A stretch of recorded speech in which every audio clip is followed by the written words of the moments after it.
Welcome back to another episode of our podcast. I am Percy, I am LD.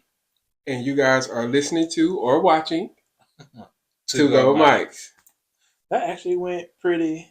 See, friend, we got this thing. We got this damn peg. I know last episode y'all probably was talking about us a little bit. Well, they're gonna talk about us every week, but I like it. I know. We're authentically ourselves here, Authentically. and we're growing. And I think we Yes. have a great show, friend. So. I think we do too. If you're watching us on YouTube, like, comment, subscribe. If you're listening to us on Apple Podcasts or Spotify or wherever you find your podcast, feel free to rate and like the show as well. Absolutely. And also, don't forget to follow us on our social media platforms. We can be found on Instagram at Two Gold Mics Podcast and on Twitter at Two Gold Mics. Absolutely. And you will see my personal Instagram. And somebody has a personal Twitter now, I do. right? When I tell you I have not been on there since I made it. Look, same. I just got one. It's just And after then every time I get an alert from Twitter, I get mad. It's like, why am I? It's just another alert that I don't like. I'm not a social media person, so just to see those alerts from Twitter, and then there be people I don't even follow. Mm-hmm. Like, who is this? And what do you want? So I want to try my best to be a little bit more active on Twitter, but that may come in the future with time as the show kind of grows. But right now, where I am is what you get. Yeah, and it's interesting that you brought up the notifications and how they could just be. It's so many of them, right? You have so many platforms. People can reach out to you on Facebook. They can reach out to you through your phone number, Instagram, Twitter, all these different Well, I have platforms. everything else turned off. Do you? I said, that's great. I do too. So I don't get any Facebook notifications. I get none. Not from the Facebook or Messenger. I turned all those off. Instagram, notifications are off. She off too, y'all. I get to y'all when I get to y'all. I'm not. I'm from experience that I know yours is off. I think Instagrams are off, but I see the bubbles, so I have it to where I can see the bubbles and go and look.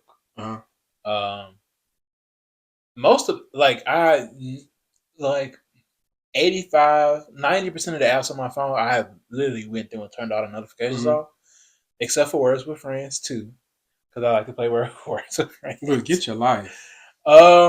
Work and news, but even those those few things that I do have on, it's still a lot. So I can't imagine having every app on my phone notifications on. I specifically went through and turned all that stuff. It could be a lot. So Twitter is about to be adjusted. It's probably going to go off too because she's sending too many messages, too many such and such. Snapchat. Oh, Snapchat is off. She been going off. No, my Snapchat is. Well, it's not off. It's adjusted. So you send me a snap, I'll see it. But only reason it's not off is because I literally get no messages on Snapchat. So I'm I forget it's on until it's a holiday. Dude, you better not be getting those Snapchat messages. You know how Snapchat sends you those holiday messages? Oh yeah, that's irritating. That's the only time I ever get a notification from Snapchat. So I don't have no problem with her as long as she don't start bothering me. Yeah. But if you guys take notes from us, if you don't have your notification turns off for your social media, maybe you should think about doing it. It is Mental Health Awareness Month. We're going to talk about that a little bit later. But yeah, it's a game changer for real. It is, and take advantage of if you have an iPhone, or you can make the different profiles. So take advantage of that as well. That way, when you change. You can literally just change your phone over to sleep mode or work mode, so you'll get what you want within the times that you set. So, yes, it's important. It's important. It's important. But let's get into the top of the show. Oh, wait, before we even do that, friend, how was your week? How are you feeling? How are you today? I am feeling. I got ahead of myself. I know we just kind of jumped into some things, but I'm feeling pretty good. It's been a great week. I think I had a refreshing weekend. I feel like every time we're recording, it's somebody's birthday that we just celebrated. Either it's yours, mine, or family members, or something like that. But it was just my cousin's birthday, so I went home to Jackson. Got to hang out with some family friends. Also went to M-Bar, which was very nice. They've updated their establishment. But so far, it's been a great week. It's closed week, so I'm busy at work, but I'm managing. And that's good. It's going pretty good. That's good. Yeah. What about you, friend? I had a good weekend. It wasn't restful, but I had a good weekend. I saw Janet Jackson. Yeah. How was that? Janet was good. As if I don't already know. Janet was an amazing. It was an amazing concert. A queen. Out of 10, I give it a 7.5 out of 10. Tell the people why. Well, just Janet a little bit. Janet is soft. Like her voice is always soft. It's light. It's airy, and it could have just been the forum because her it was an arena concert, so she's on an arena tour, which is important to note. Queen things. So sometimes the music was a little bit louder than her, and she was singing live. The mic was on, baby. The mic was on. She was moving, grooving. Yeah. I don't think you realize like how many hits that Janet had until you're like there. Like she did a good job, great job. Yes. It was a great job, and when she was singing like loud, it was good. So she did a great job. I think I had to go and see her. She's one of those icons where you don't know how long she's going to tour. Like she is a woman of a particular age. So, it was just nice to see her in her element. And I said that when you see Janet perform, you see the blueprint like of all the other girls, even our queen. Like you see who was doing it. Where the inspiration you see where the inspiration came from. So I love to see it. I'm glad she's still out here working. Ludacris was her opener act. Like, come on, Luda. Tore the arena down. Luda got some hits too. Hits on hits on hits. And I've been seeing him like on Instagram. People like talking about their experience watching him open. Like it's been amazing. So hopefully after this show, he'll do his own show. Because I think he has a catalog to do something big. At least co-headline with somebody.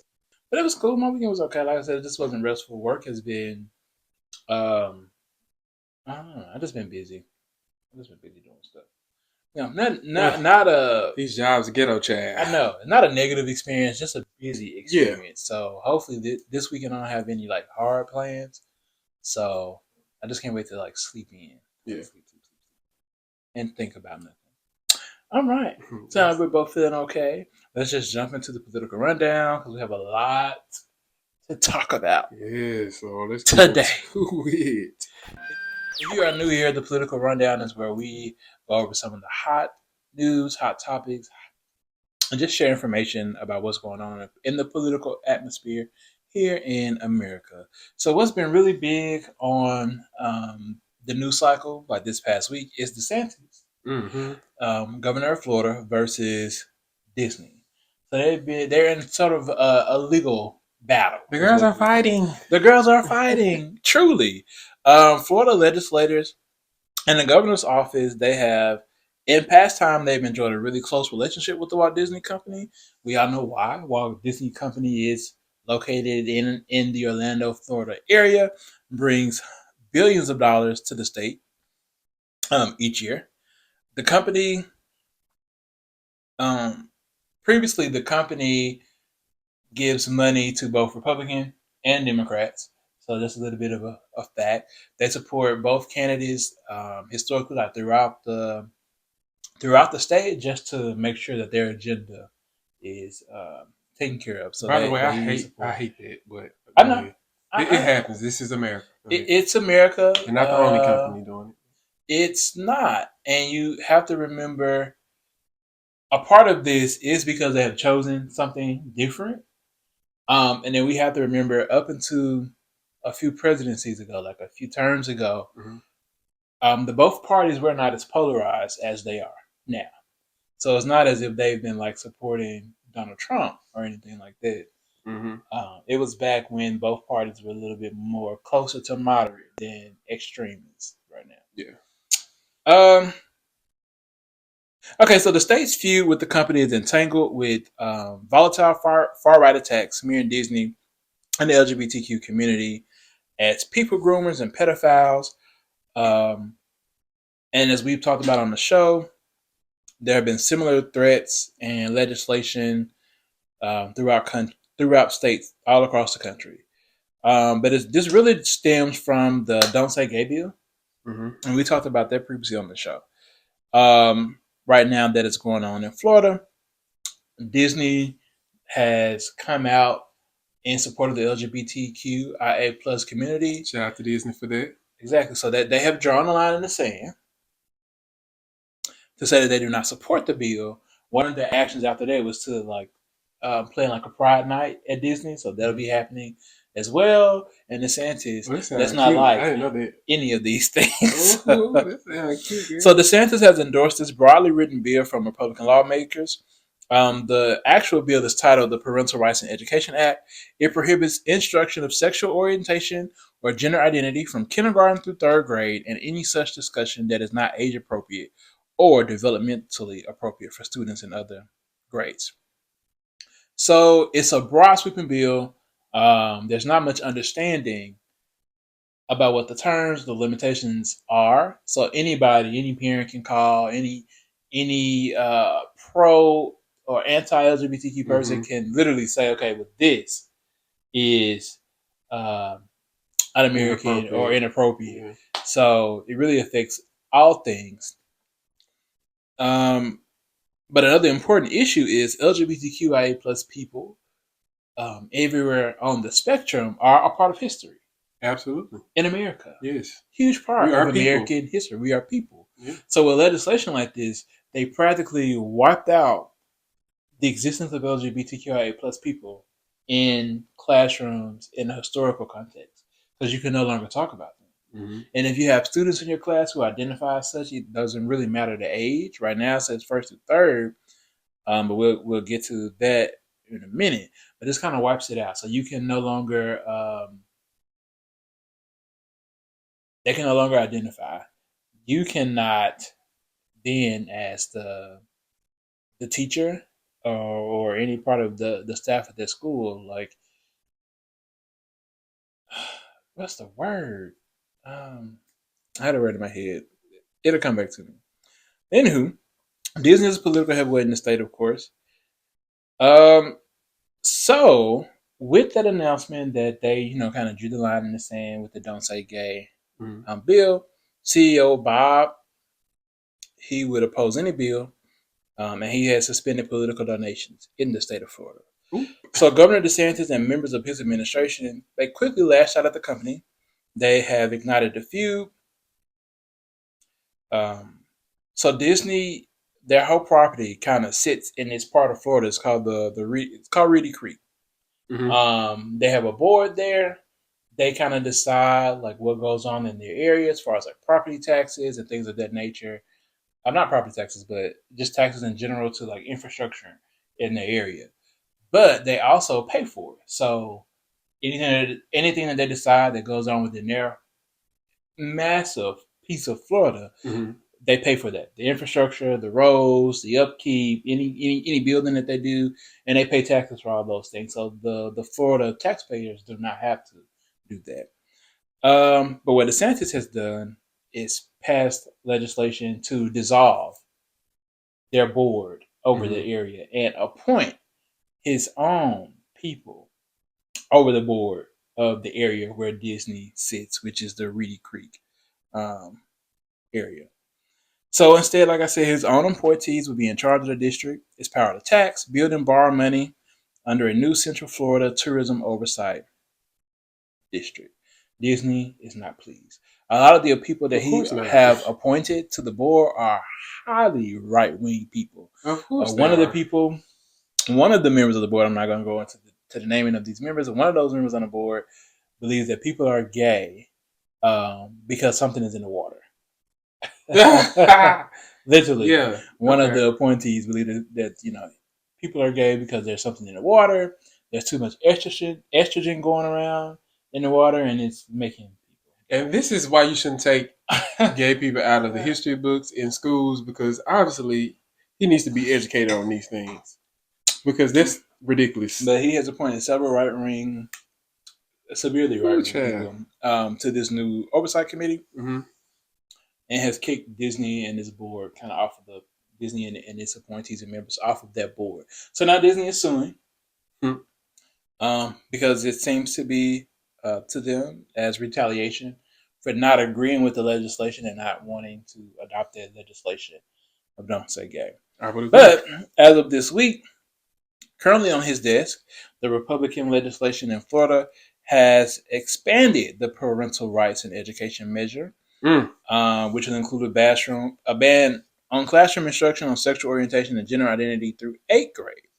And last year's bill, when all of this started with Disney taking a stand, went through 3rd grade. Right. So now we're up to 8th grade. Which is the plot anyway. They always do a little chunks at a time. It'll be 8, and then next thing you know, it's 12. Absolutely. So that's what's going on. It's Disney versus DeSantis right now. Yeah, and so I'm pretty sure. So Disney, if he does, DeSantis is able to start appointing people over Reedy Creek, right? He has already. They've already. Oh, so he's already done. So yeah, now they've done so. The people on the board are appointed before Disney, before their kind of like their term ended, before the appointments officially started. They passed a few regulations that would have lasted a few years. Those new appointees have now come in and taken those regulations back. Like, no, you can't do this. And that was like the basis of Disney suing. Like what they came in to do was unconstitutional. Yeah. So I'm just wondering. So now it's the citizens liable for paying the infrastructure. The citizens. Now? All of that's going to come from taxpayers. Yeah. So if you live in Florida in the Reedy Creek area, you should be mad, girl. You should be riding. But anyway. Oh, let's move on. So we had another bank collapse. I'm not telling y'all to ride, by the way. Oh yeah, well we're not telling you that. Let me be clear. I'm just joking. I'm just talking. Let's move on. So we had another bank collapse over the last week or so. First Republic Bank. First Republic is the nation's This is the nation's second largest bank failure. Oh, can I talk today? It's the good wine. The wine is good. The wine is good. So excuse me, but it is the nation's second largest bank failure. They had nearly $230 billion in assets last month. 3 of the 4 largest bank failures in U.S. history have taken place over the last 2 months. So we know that was SVB. We talked about that. Silicon Valley Bank talked about that last month. And then now the First Republic Bank. The FDIC has stepped in this past Monday and brokered the sale of First Republic Bank to JP Morgan Chase. So the deal will protect deposits. It will likely wipe out the shareholders and make the nation's largest bank even bigger. JP Morgan Chase is the nation's largest bank. First Republic's fate was set when the bank revealed that it lost $100 billion in deposits after SVB's collapse. It led to a panic among the wealthy clients, and its stock plummeted 75% last week. Yeah. But us regular folk, don't take your money out the bank. Yeah, please don't, y'all. Once you start to take all your money out the bank, it means nothing if the banking system collapses. So just remember that. We hate it as much as you hate it. But right. The chair of the FDIC did come out and say that, our banking system is financially sound.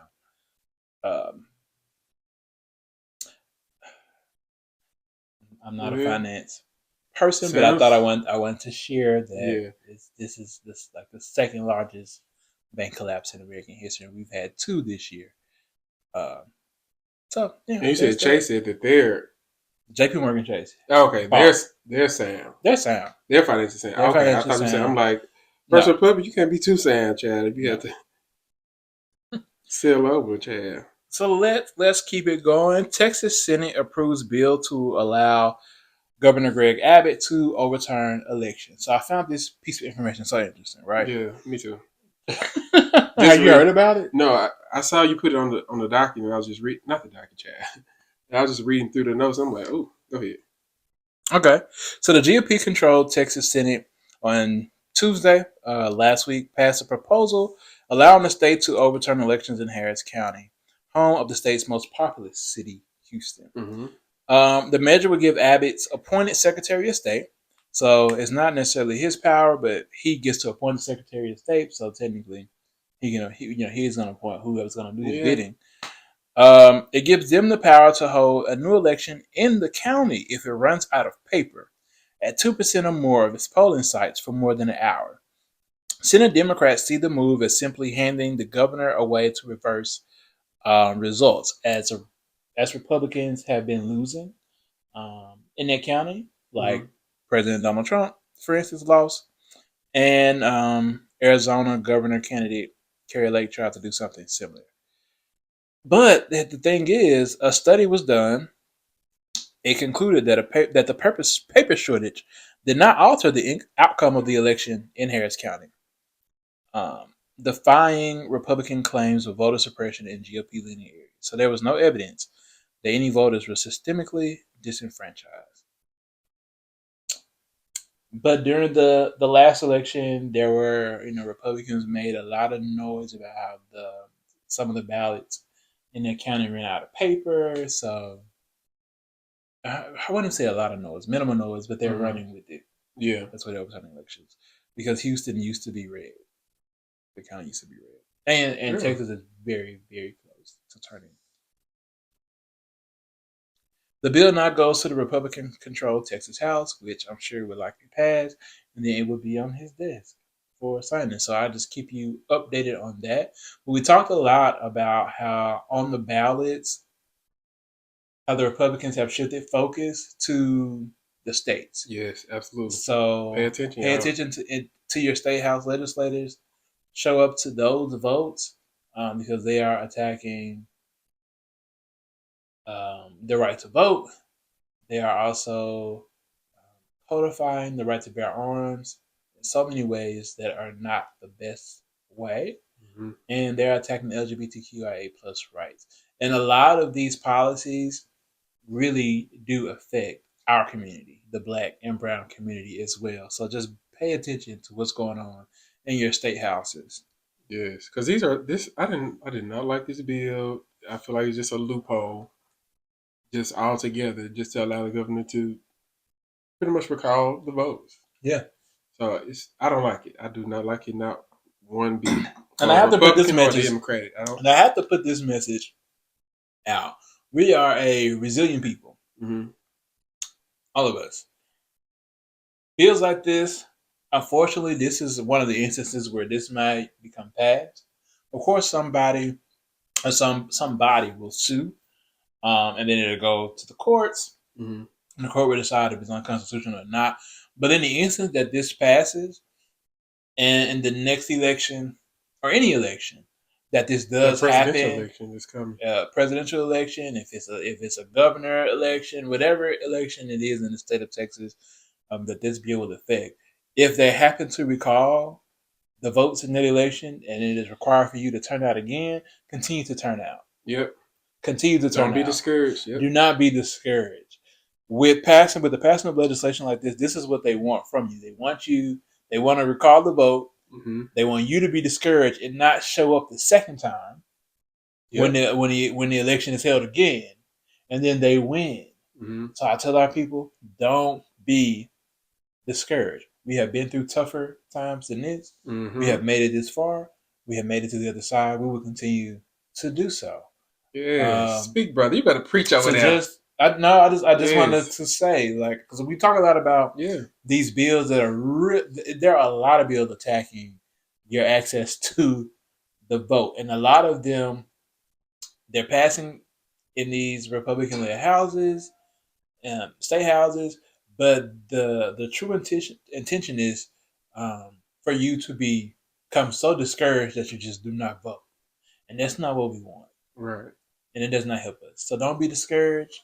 I have stood in the last presidential election. I had to stand in line to vote for 3 or 4 hours. Really? In the sun. Yes. I know that's right, friend. You better be. Is that something that I want to do? No.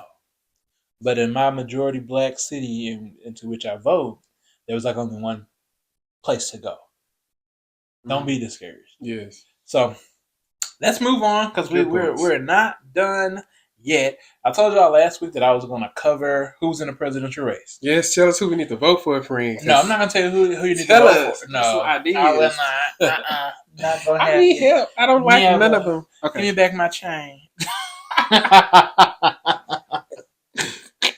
I'm not, but I'm going to do a very quick rundown about who is running. So let's start with the Republicans. Of course, we know. Oh, child. Okay, you know what? I'm going to do that as well. I'm going to take a little. We're drinking wine. If you cannot see us, I'm going to take a little sip. This is really good. We needed that because this is so good. So let me tell you who's currently in the running. It's not too late for people to throw their hat in the ring. Mm-hmm. It's predicted and expected that some people would throw their hat in the ring this week and next week. So if we get any good additions, I'll let you know. And by the time the debates start to come around, we'll have even more conversation around these candidates. So this is just a basis of what we know about them for right now. Because so many people I've never heard of either. Yeah. So I'm learning, and as I learn, you're going to learn. But first up, everybody's favorite, we all know this person. It's Donald J. Trump. So Trump was the first candidate to formally announce a 2024 presidential run. He launched his campaign last November and has been out here trying to get those donations ever since. Child Trump, he does remain popular within the GOP, but his legal troubles loom large over his candidacy.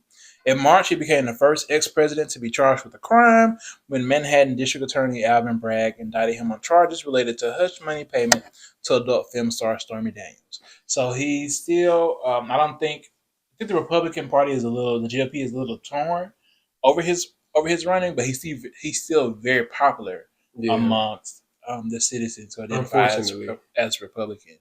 But a lot of it depends on his legal situation. Mm-hmm. So a lot to be said and heard about it. Yes, let's lock them up before it's time to vote. Second, we've got Nikki Haley.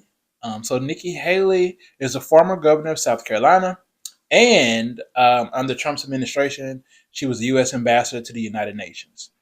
So she joined the race for the Republican presidential nomination in mid-February.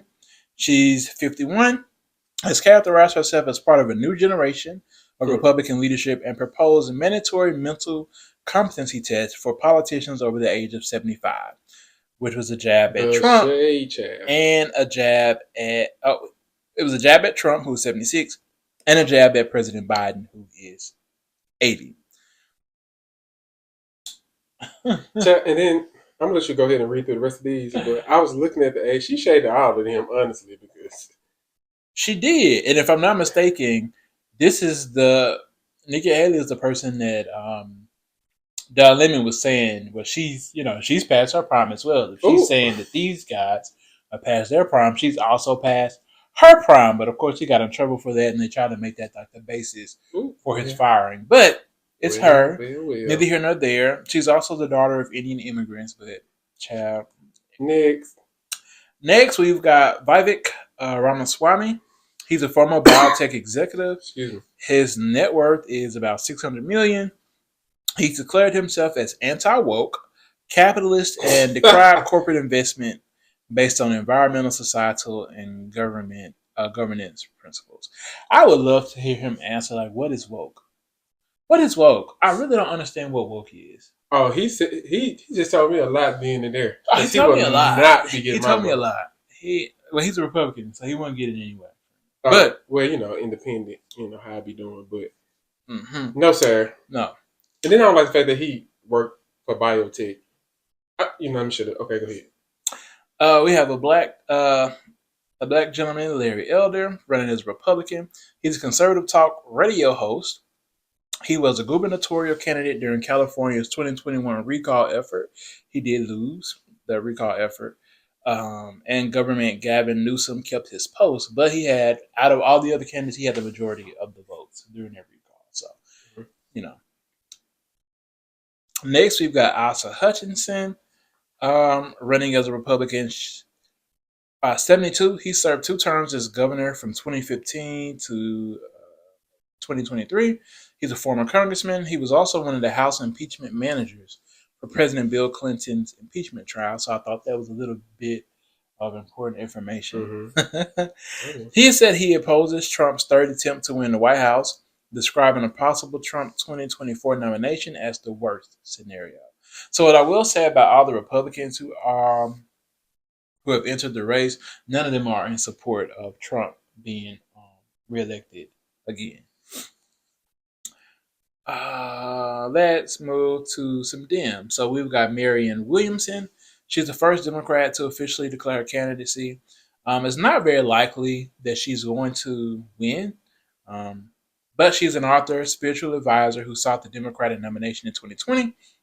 She failed to gain any traction, and she dropped out of the race before the Iowa caucus, and she backed Yang. It's a lot of see the trend is a lot of older candidates. Like I need a little bit more youth. I'm sorry, just me personally because I feel like the youth gets the agenda, and then It'll take another person. The minimum was up 45 to run. yeah, So I need a little bit younger blood, honestly, Chad. okay, let me go through the list and I'll tell Yeah. you what I think. Next, we've got Robert F. Kennedy Jr. So you recognize the name, it's because it's recognizable. He's the nephew of President John F. Kennedy and the son of his slain brother Robert F. Kennedy. Was once a best-selling author and environmental lawyer who worked on issues such as clean water. But here's the kicker: he's anti-vax. He's a serious anti-vaccine activist and scion of one of the. And he released a book in 2021 titled "The Real Anthony Fauci," in which he accused the U.S.'s top infectious disease doctor of assisting in a historic coup d'etat against Western democracy. He promoted unproven COVID-19 treatments, such as ivermectin, which is meant to treat parasites, and the anti-malaria drug hydrochloroquine. So he is anti-vax, and that's a problem for me. Mm-hmm. As we have all saw the effects of COVID-19 over the past few years, I think before COVID-19, we never really thought of biological warfare like as a realistic like thing, something that can happen. Yeah. But COVID-19 did just that. It proved that it can happen. And more than likely, something like COVID-19 is going to strike us again. And we don't need is somebody anti-vax. So not really for him, but Yes. he is running as a Democrat. Um, President Biden, of course, has already entered in as he's running again. Um, I did wanted to point out that presidents are not automatically given the party's nomination. They're not automatically given the nomination, so he's not automatically right now the Democratic nominee. But I will say, historically speaking, only one incumbent president has not received the party's nomination, and that was in 1852. That was the 14th president, Franklin Pierce. So even though it's not he's not guaranteed the seat historically, he will be given like he's going to get the seat because I hope not. history repeats I itself. hope not.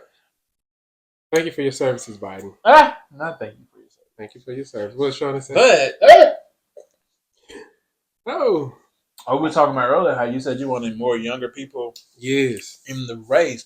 I feel like we're so tired of politics that we won't get into it. yeah, and I feel like this.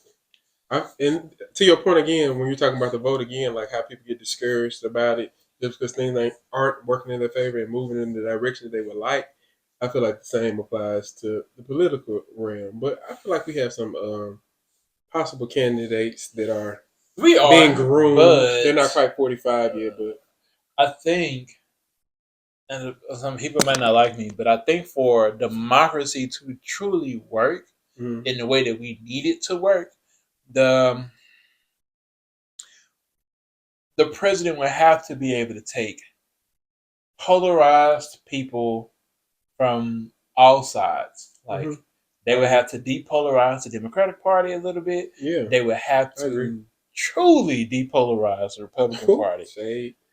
So it wouldn't be just the president. It would have to be like some type of sweeping change of the political landscape to where we've got an influx of new Democratic leaders who are willing to sit at a table, and we've got a new influx of Republican leaders and independent leaders who are willing to kind of sit at a table because the beauty of what democracy truly is there's always supposed to be a middle working ground with each other. Yeah, like you bring the opposites, but there's a middle ground that the majority of people can operate within.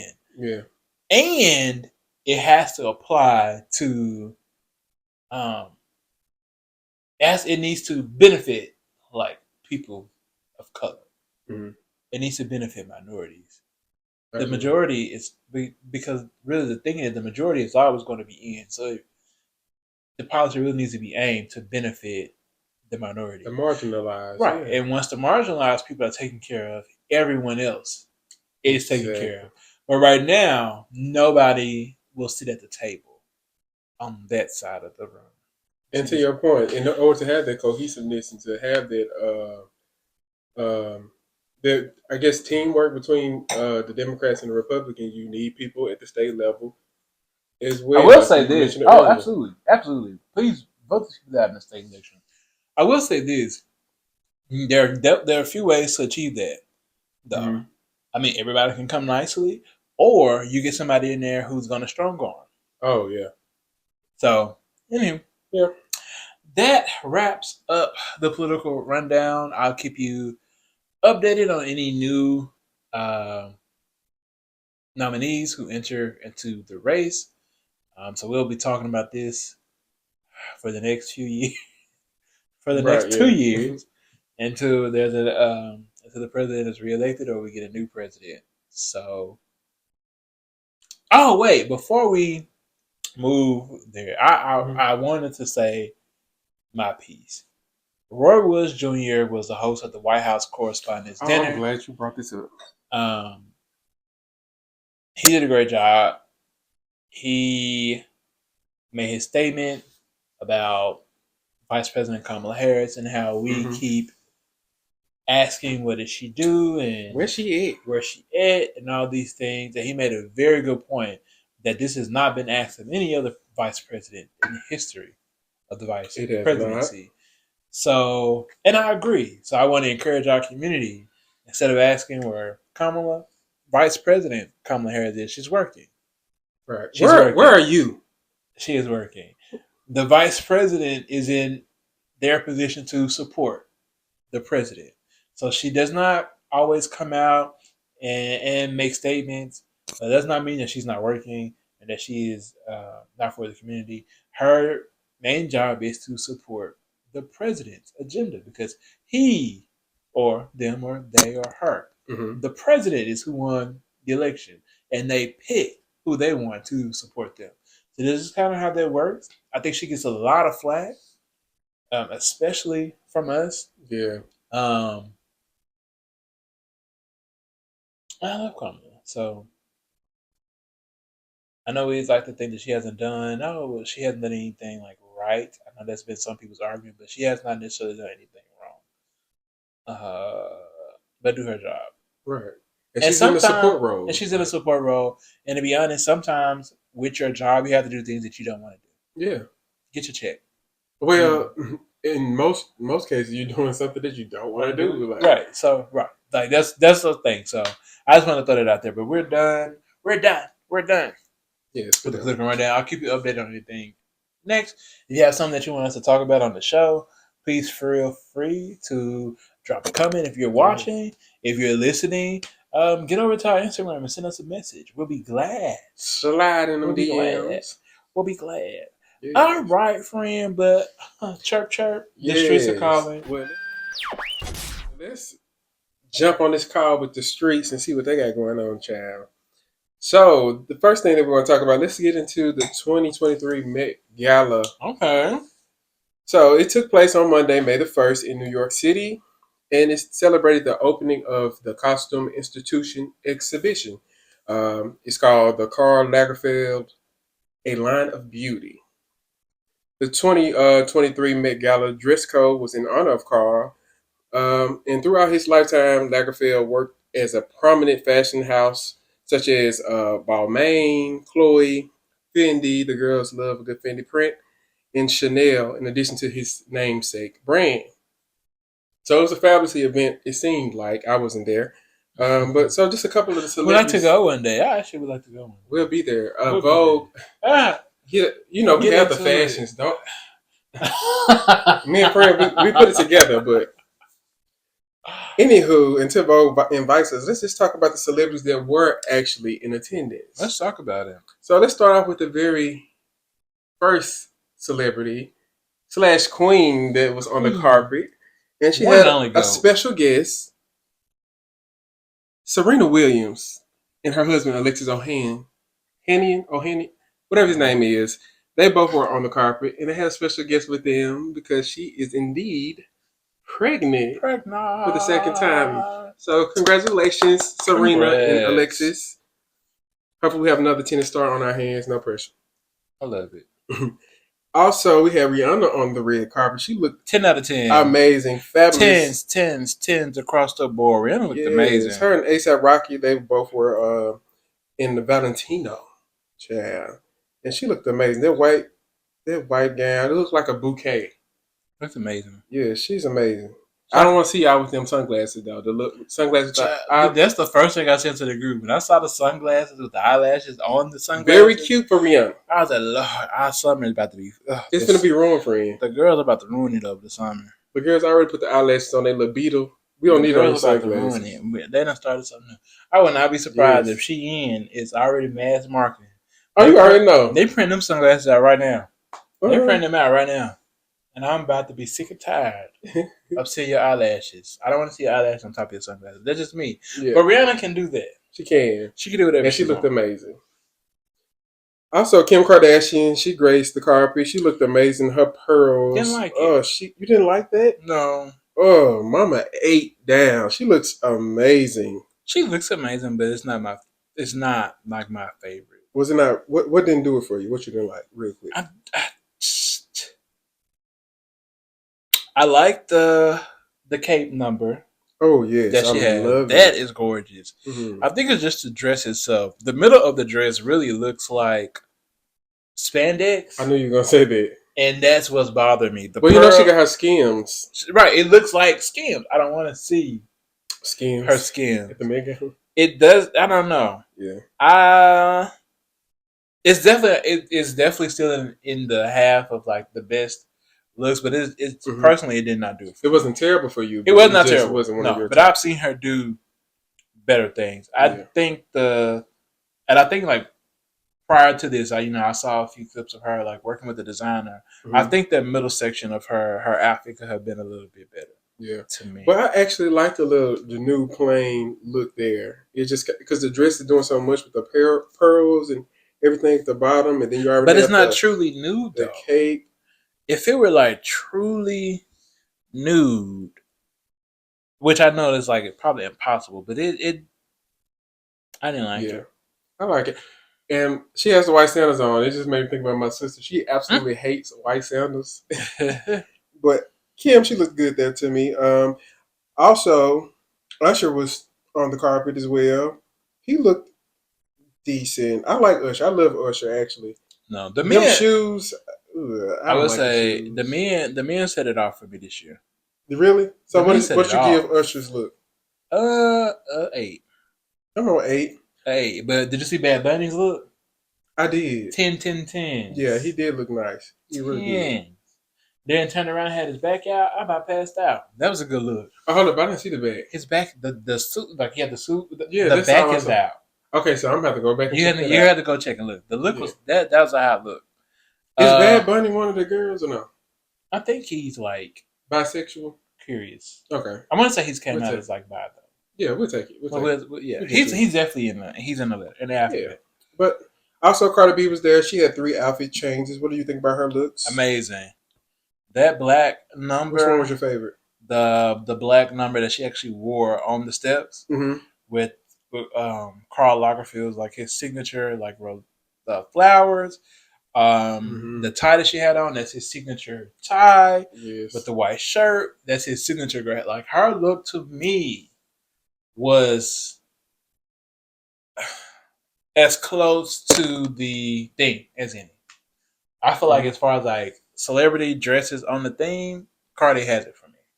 She's your favorite out of everybody. She's like, that was definitely my favorite. I definitely liked her dress. She looks very nice. As far as the theme goes, I know people take the theme in different ways, but if you take it like as a literal interpretation of the celebration of Karl Lagerfeld, then it's Cardi B's. But the pearls are a big part of it too, though, right? True, but everybody did new pearls. Like some people did flowers. Yeah. The flowers. Some people did his cat. Some people, focus on the tie and the cut of his suits. Yeah. But I just think cohesively, her look was a big combination of the lot. I liked her look. Yeah, she had a cute look. She had a cute look. Also, Doja Cat was on the carpet. She looked great. Meow. She did her little meow action. She was meow, not meow, speaking meow. To anybody, y'all, chat. Well, meow. She was speaking, but I don't think anyone understood what she was saying. She kept meowing, chat. I hollered. It was so Doja Cat. Was it not? It was so Doja Cat. Doja Cat very much. Literally, y'all know Doja Cat is sick of y'all. She be playing in our face for real. She playing in y'all face. I live. What do you rate her outfit? Like, what did she give? Did she do it for you or no? She did it for me. Yeah, she definitely did it for me. It's giving Catwoman, baby. She did it for me. Mama 8. Lil Nas X was on the carpet, child, in silver and pearls and all the gems, child. He was giving ice goddess or something, child, like a shiny nickel. Yeah. What did you think about Lil Nas X? Body is there, baby. The body's there. Come on with the body. It's the body that I want. I don't think I liked it. You didn't like it? I loved it. I live for it. It's not the worst, but it's like in the middle tier for me. Oh yeah, he's definitely in the middle. Because it's I would give it like I'm having a hard time giving it an 8. I would give it a 7.5. So it's really a 7.6. It was just. I mean, it wasn't the most creative. It was not. I understood. So, he got the silver. The bejeweled face has the whiskers for the cat. Mm-hmm. I don't know. Chad, it's the body for me. Lil Nas X, I'm not even looking at what you, because I get where you coming from. He's dressed better for other things. I'm just enjoying the fact that he's naked. I didn't like it. And then this thing, I don't have a problem with him being naked. It's not the nudity that's the problem. It's just the look itself. Mm-hmm. It's not doing it for me. I understand. I get it. But it's the body yaddy. It's the body yaddy. But shout out to Lil Body Nas. Goes. And then we also had Brittany Griner and her wife. They were on the carpet as well. I'm glad they were on the carpet. Put together. I'm glad. Bottom of the list. Shout out to Brittany. Love Brittany. Yes. Oh, not bottom of the list. It gave normal attire. We got invited. We going. Yeah. And they look good. And they look good. And they like they smell good. Yeah. They're a great couple too. They look good. I mean, they I'm sure they smell good. I'm sure all the things, and But it was just like, okay, we got a ticket. Let's roll. It was their first time on carpet. I mean, and let's be honest, the looks cost money. They do. The designers who design these looks, you got it costs a little bag. And they were wearing Calvin Klein, you guys. So I mean, remember about it. They did what was they best gave for them. They gave, but yeah, they gave. And then Diddy and Carisha. Come on. Let's talk about it. 10 out of freaking now 10. This was my favorite look from the males and the females. Like, Carisha looks like a nice, because it's giving the pearl action up top with the black, the bodies at the bottom. I love it. Puffy's cape with the roses. Like, they understood the assignment. I think Diddy is my number 2. Yeah. Bad Bunny. So I had to go back and see Bad Bunny's look was my number 1. His was white, and Diddy's is black. But Diddy's is my number 2. And the only thing about Bad Bunny's look that made it my number 1 was the back out. See, I haven't seen it. It was like, and I didn't see it at first, but the next day, it was something that I would do, like if I was in that position, because it's like a surprise. Like it's like, well, tailored, then you like, pow, bitch. Like, right, I can give both. And it's never been done before. That's very creative. And it's very new. Yes, but Diddy cut like a string of a hair to my number 1. Diddy, why you ain't respond to my DM? Because I slid in your DM. I know you with Carisha, but no, you didn't. I did slide in the DM. To do what? I was trying to get chose. I'm trying to get chose, friend, so I can take care of me and my man. I'll be your little shoddy wop. Number 2. But anyway, they look great. My gosh. Little shoddy wop. And then we had, my favorite. Queen. Princess, all of the teens. Miss Keke Palmer was on the carpet. Looked amazing. Looked amazing. I loved it. I wasn't a fan of the hair, but she definitely gave Barbie vibes. I like the big hair. Makeup was on 10. The big hair is an era. She's definitely to that. Yeah, it's definitely an era that I don't like. But it looks great on her. She gave body. And she was covered up giving body. She gave body. And I can appreciate that. I love it. It was one of elegant. It's elegant. Yes, word took it right out of my mouth. And it was one of the more tamed looks. Mm-hmm. So I appreciate that from her. Yes. I like it. And she like she smelled good. And then lastly, I mean, there was so many celebrities on the carpet, So but many. I have to point out Janelle Monáe. She looked 9 out of 10. Yes, Mama Amazing. looked. She gets tens from me because Mama, this was a look, and you had us talking, the unveiling, the body that's underneath. I just love Janelle Monáe and that skin, I do baby. too. It does it for me. It got a 9 for me. I love it though. Yes. So I that's loved it. all we have for the Met Gala. Did you have any other looks that were on top of your mind or that stood out? What was it? Brian Tyler Henry, the black actor. Mm-hmm. He had a good look. He had a really good male look. The men were really like. I really want to give a shout out to the men. A lot of the guys like really they stepped it up this year. They stepped it up this year for sure. And the guy that had he had the Lagerfeld face on his train. Yeah. Oh, what's his name? Jeremy. Yeah, Jeremy Pope. I'm very new to him. I want to get into him and learn him more. Gorgeous guy. He ate that carpet up. Yes, and he is a part of our community. That's how like the men did it. He was the first look that I saw, and it was amazing. I even like Jared Leto's look, like dressed as a cat. Mm-hmm. That was a good cat suit. I didn't see. Oh wait, I did see that. No, I did not. I was gonna see. He did that. He did. So shout out to all those. Yeah, shout out to all those people repping the fashion world. But let's get into this next thing, child. So social media is dragging Brian McKnight for his disowning of his biological children, just as I thought, for a new family. Trash. So he apparently just had a son back in January. So the baby's now about 3 months old. He had a baby boy. He named him Brian McKnight Jr. I refer to him as Brian McKnight Jr. 2.0 because he already has kids, and that includes a junior. He has 4 other kids. Yeah, he has 4 other kids in total that, he's allegedly completely disowned. And in disowned. this case, it is significant, and I don't like to try to play this card, but in his case, it's significant that these kids are black. They are they're chocolate. They're chocolate children. Beautiful kids. All right, beautiful.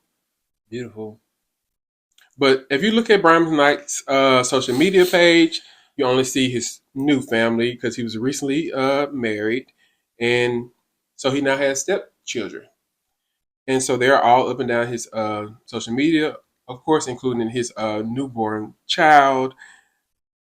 And this just kind of hit home for me, friend. Like, just coming from a broken home and having a male father that had multiple kids in multiple households, it affects the kids. It definitely does. His reasoning was trash. I know he talked about Very it trash in the past with the relationship with them, and I don't want to get into that. Mm-hmm. I think it's one thing to acknowledge that you and your adult children have an estranged relationship, but it's totally different to truly behave as if they do not exist. Yes, I mean the trash. That is tragedy to its most trashiest. I mean, I just made that up. Tragedy to its most trashy.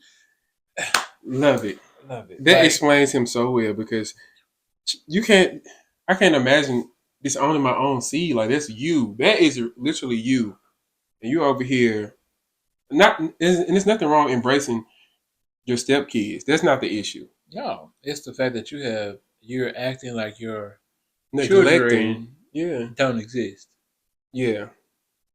So and with that comes all the neglect and all the things.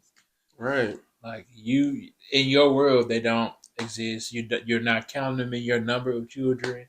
You named your new child after the other one, which is a true slap. Oh yeah. To say that these people don't exist to you, that's the problem. That's the issue. Because to me, you have the means to fix your family in a way to which, no excuse for anybody else, but in a way that other people don't have the opportunity. You can hire somebody to come in and help you facilitate conversation between you and your children. You can throw money at working on that relationship if that's something that you want to cared about. If you can throw time. You've got that opportunity where you Well, yeah, you're an entertainer. You can afford to give your time more to that relationship with your children. But to say, oh, these people don't exist. I got remarried. I've got new kids. They don't count. Brian and I said, "New year, new me," and just In left them the in kids into the the. in the trashiest No, sir. way. You Oh, deserve whatever okay. karma you have coming to you, sir. And I just honestly, and for the family, and for you too, Brian. Like I hope that you can see your error and your mistake, and that you can make it right with your family. Because at the end of the day, the kids need their father. I don't care if you're 50, 40 years old. Like you always need your father or your mother to go Right. to for guidance, just for that. Just knowing that somebody's out there that cares and that has your back. So And I need do to say, and better. let me say this because it's a Mm-hmm. thing in our community. I want to say I read something before where he was like, "Oh, well, they just wanted money and they wanted this and all, and all of this." Um, First of all, they're your children, And you created that environment for them. So let's not place all the blame on them. but second of all, you can have a relationship with someone that's not financial. Mm-hmm. That's not a financial exchange. You can, you know, for whatever your reasons are, you can decide not to provide your children with support or finances. You have the right to do so, but that does not mean that you have to terminate your relationship with them. You can very Right. much have a relationship with someone that does not involve a financial exchange, even if it is your children. So to just cut is trash, trash Yeah. it to the most trashiness. It's trash.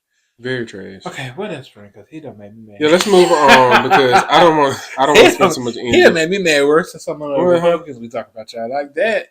To me, Yes. as a black man, like that just makes me so upset. Yes. I understand, friend. But moving on, we Ryan Knight do better. Ed Sheeran threatens to quit doing music if he is found guilty of Marvin Gaye copyrights infringement lawsuit. So he's currently being sued by the co-writer Eric Townsend. The lawsuit alleges that Sheeran's "Thinking Out Loud" song rips off Marvin Gaye's "Let's Get It On." Sharon even used this song as a transition during one of his concert. You know how you start off singing "Think Out Loud" and then he ended up transitioning over into Marvin Gaye's song "Let's Get It On" just to kind of like add that umph for the Mm-hmm. crowd. Have you seen this? Have you heard about this, friend? I have. Because listening to it, I get it. I get where they're coming from. Because you listen to the very beginning melody, well, not the melody, but just the instrumentals, very similar. And the fact that he used it in concert leads me to believe that Ed Sheeran possibly drew inspiration from this song. However, they're two totally different songs. But That's how copyright works, though. There could be two totally different songs. yeah, they can. It only has to be one line of that, one layer of that entire beat, and Yeah, it's infringement. I will say this. and I agree that it is. In my opinion, it seems like copyright Here's my infringement. thought. I was disappointed. I'm disappointed in Ed Sheeran. Mm-hmm. Very disappointed. Why? This is not how you become. This is not how you. I have to take a deep breath because the Breathe, kids are friend, making me breathe. upset today. This is not how you ally. It is not. This is not how you ally for a marginalized community. In particular, Ed Sheeran, this is not how you are an ally for people of color. Mm-hmm. To say that something does not go your way Mm-hmm. when it is in regards to a black artist who has come before you, who has made music that has been so instrumental to our community, so much so that you wanted to sample it. To say that, oh, I'm just going to quit music altogether if this black man wins against me, that's not how you ally. It is not. Doesn't make you an effective ally. Like, if anything, that and I don't paint you as a I don't paint Ed Sheeran as a racist person at all. Oh no, we're But not talking when you're about having that. this conversation about allyship, I have to call you and tell you that this is not what allyship looks like. This black man deserves the same right as you have to Mm-hmm. champion for the protection of your music. Mm-hmm. It's his music. Absolutely. They made this music for us. Mm-hmm. You used it, unbeknownst to you or known. your public statement and whoopla to say that I'm going to quit music if this person wins, to you it may not be about race, but to a person of color whose career might not be as big or magnificent as what you presume yours to be, to this person it could literally be life or death. Yes, and let's and with it, thinking out loud was a huge record. So they made meaning they made a lot of money off of it. So that's infringing upon someone's beat or whatever it is that you utilize. They deserve some type of funds for that. Like you have to get permission for stuff like that, right? And you're in a position to where you can compensate this Make person it right. of color who does not always get the same opportunities that you have. Right. That's what being an ally is, not the temper tantrum that you're throwing. So I just wanted to say that because I am a fan, but how this plays out really will determine how I need to proceed with you because we support your music. We have. Right. You've been unproblematic up until this point, so I need you to kind of take a step back and realize that it's not people really out to attack you, but these black creators, oftentimes, I mean, just black creators in general, even us, but like you put in work for the product, only for someone else to not necessarily quote unquote rip them off. I feel like ideas come to people in different ways, but if it's found out to be such as that as you owe someone, just you have the means to do so. Just make it right. I agree. Make it right. Nobody's attacking you. Make it right. You say you're an ally, be just that and make it right for these creators of color. Right. Especially, and he's kind of like, I would consider Ed Sheeran like in that he's on the tip of the R&B spectrum for me, like with his music. So like you're already benefiting off of something that was cultivated for our community. So with doing that and with doing business in that realm, like you said, like you have to do things in order and in the right way. So if you knew that there was a sample going in, that you should have cleared it. And even correctly. If you didn't, I know producers make That's beats for people all the time, but at the end of the day, you put your name on it, your stamp of approval on it. You have to take ownership of that, no matter who put it in the process, whether you knew or not knew. You're the owner of their record right now. It's your song. You make it right. Absolutely. And you deal with your own emotions on your own time. But the community is tired. The community is tired. Because if Marvin Gaye was here and he sued you, would you have a problem? Hello? Hello? Wake up. What else, Shaq? Because he done made me mad too. Look, everybody give you hot friend. Everybody make me. That's like comment. Oh, the girls are trying it though. They are very much so trying it. Yeah, but that's very disappointing. For like, I was when I saw that on the notes, I was like, oh, this is so disappointing. It is. This is so disappointing. But go ahead. Moving on to more disappointing news. I did want to touch on this. This video just recently came out. I know, friend. I know. You have to tell me because I have not watched. Okay, well, you can go back and watch if you please. I'm not going to. If not, I'm just gonna go by your description. I can't. Yes. Okay. Just tell the people so they know what we talking. Let me tell the people. So let me update you guys. So I was just minding my business and I was scrolling on Tamika Mallory's IG. I love Tamika Mallory. Shout out to Tamika Mallory. Always uplifting the black people, black voices, black situations, black struggle. So absolutely love her. If you don't already, go follow her. But she posted a clip today of a New York subway passenger who was chokeholding a black man for 15 minutes until he unfortunately passed. The man had been allegedly restrained after aggressively ranting about having no food or water. And just watching that event take place. This is probably like a 15-second clip. I don't have details of the man's name or the person that was involved in the strangulation because it's fairly new, it's fairly fresh. But watching him on this subway, it's a white man with his arm around this black person's neck. He's obviously struggling to breathe. He's having issues getting breath, and you have other people standing by, other black people and other just random pedestrians just standing by, just kind of like watching this go down and trying to kind of like restrain the man's hand, not making the situation any better. Like it was very disheartening to see. Anyone with any type of common sense, regardless of what transpired before, because like I said, it was only like a 15-second clip.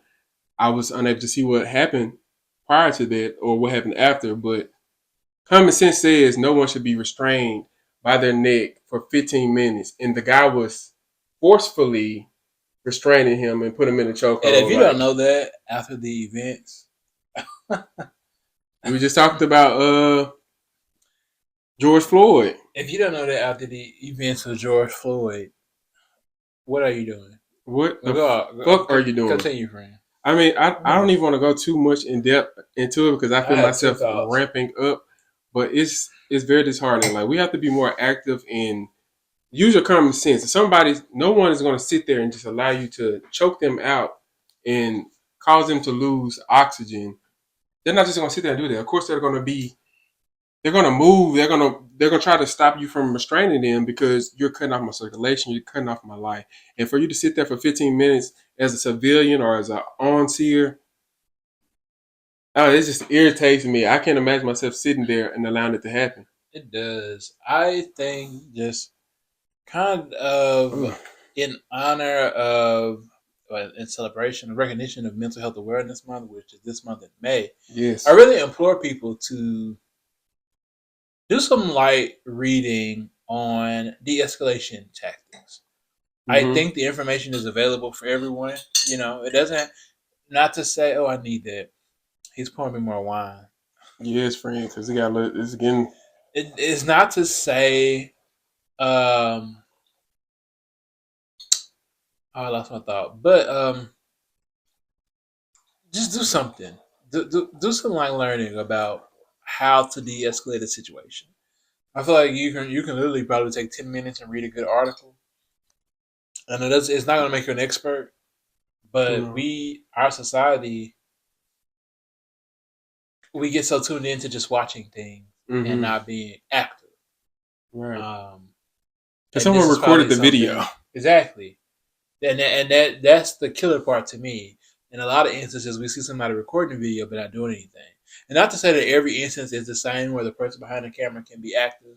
Mm-hmm. Obviously, with police or first responders are involved, it's a different scenario. But I just want everybody to just be mindful of some de-escalation kind of tactics and techniques. I think that might actually be a great segment of the show. So I'm going to remember that so we can kind of come back to this and discuss some of those with you all, so that we just kind of all have that knowledge. A calm person in a heated situation can really save a life. Yes. And second point I wanted to make, I see in the notes, I have not read the story myself, so I'm just going off the notes. But he was aggressively ranting about having no food or water. I don't think that enough people realize how invisible you become when you're homeless. Mm. Mm. I don't think enough people realize that the world that you live in and the Mm-hmm. experience that you're experiencing is truly your own. So if you're a person who feels like that you poured yourself up from your bootstraps, that experience and that reality is truly your own. The person that you pass on the street, the person you pass walking out of your office, the person that you see at the homeless shelter, their experience is different. Their world is so different than yours. Yes. And I know a lot of people don't feel as if they should have to take care of other people or grown adults, but my personal feelings and opinion is the basic need for housing as a human, the Mm-hmm. basic need for water Mm-hmm. as a human, the basic need for food Mm-hmm. as a human, and the basic need for health, healthcare Mm-hmm. should be a given to every person who is brought on this world without a Yes. choice. Like, Yes. you're just born. You see what I'm Yes. saying? Like, it should be a given. And we have to realize and recognize that maybe he was not ranting for no reason. What would Right. you do if the world was literally passing you by every day? Mm. How would you react if you were on? Well, let's say you. They say you can go 7 days without food, um, even less without water. How would you act if you were on your last day and 100,000 people were passing you in New York? Because New York is a big, busy place. What would you do? So we need to be mindful. Just be mindful. Just be more in tune. More A lot of empathetic. more empathetic. We social media has really like diminished the lack of empathy that we have for an individual. Yes. Because we see so many people doing great things when that's not necessarily the case. But and to be honest, a lot of these things, these issues that we talk about, really ties back into who you're voting for, who's sitting in these seats of power that we have, because that's tied into those purse strings and where resources are allocated. But just be mindful. This is a sad and unfortunate situation. I cannot watch the video, but I am going to go and read about it, and we will at a future, like in the future, to kind of talk about de-escalation techniques that can be used in cases like this. Because I mean, I have that fear that something will happen and I won't know how to respond. So I get it. Yeah. But I don't want to be that person, so I'm going to actively learn to do something and behave a little differently. Yeah, and then just put yourselves in that person's shoes. Like if it were you there, or if it's your brother or your sister or whomever laying there, what would you want to be done? And like you said, it's multiple ways that you can handle a situation, and we need to learn these tactics and become better, just ourselves. But moving on, like we said, there's an unfortunate situation. We'll keep you guys posted as we have more information there. But moving on to the Memphis Grizzlies. The guard Dylan Brooks has been let go, effective immediately, child, and they have pretty much told him that he will not be coming back. I am not one to laugh at anybody's misfortune, Or but I was like, what? I ain't never seen a team say you will not come back under any circumstances. Under any circumstances. Yeah. And because they said that, they need to come out with some clarification. I mean, do you need some? I do. I think it's one thing to let somebody go, but to be like, oh, you can't come back. Yeah. I don't care if you get picked I'm sure up, he knows why. I mean, I know he knows why, but I want to know why. Maybe that's just me being nosy. But I'm just like, they put all of that out there. Like, the statement should have stopped at we traded him or he's no longer part of the team, whatever. But yeah, because they did not have to add that. They didn't have to. That's like, don't add that without no context, because we all looking at because it could be something behind the scenes, but what everybody's focused on is what was happening during their round of the playoffs with him and LeBron James. Yes, he punched LeBron in the nuts. What, game one? Well, I saw the clip. I didn't see a punch. It definitely gave a jab. It definitely gave his crotch ran into my. Oh no! It did not give me. It did not. Maybe I'm thinking of another clip, but from the clip that I saw, it didn't seem like crotch ran into his I mean, not necessarily ran, but I ain't see like I don't know. Child, let me get out of sports because that is not my area. But yeah, but I'm pretty sure. Prayers up for the Grizzlies. Yeah, prayers up for. I'm gonna need y'all to learn how to finish some games. I know. And speaking of, okay, well, we're gonna talk about LA, but they won the game last night versus Golden State Warriors. Now I'm on the LA side now, so I'm rooting for the Lakers since they ousted our Memphis Grizzlies team. For the Lakers. LeBron is not a good player. But I did not watch the game last night. But yeah, I'm pretty sure Dylan Brooks. Maybe I need some adjustments to the rules though. The game is just the game, like the game in general. For sure, but I'm pretty sure Dylan Brooks he'll find a home in the NBA. Hopefully, all the owners, hopefully they're not trying to blackball him. Yeah, hopefully. I mean, well, if it's truly like an attitude adjustment needed. I mean, because he had a lot of attitude. Nobody has to put across the board this year. I don't want them people. Like if it was because of attitude, what you bring to like the culture of a group, you're on your own. Because I ain't putting up with it, and I don't like to have to put up with it. So. I know that's right. So hopefully that's not what it. Hopefully not. But at the same time, I want him to get the opportunity to grow because we all make mistakes as human beings. So hopefully this will be like something that can humble him and bring him back to reality, and he can stick to the game of basketball. But moving on, wishing you all the best, Dylan Brooks. Thanks for all you done for the Memphis Grizzlies.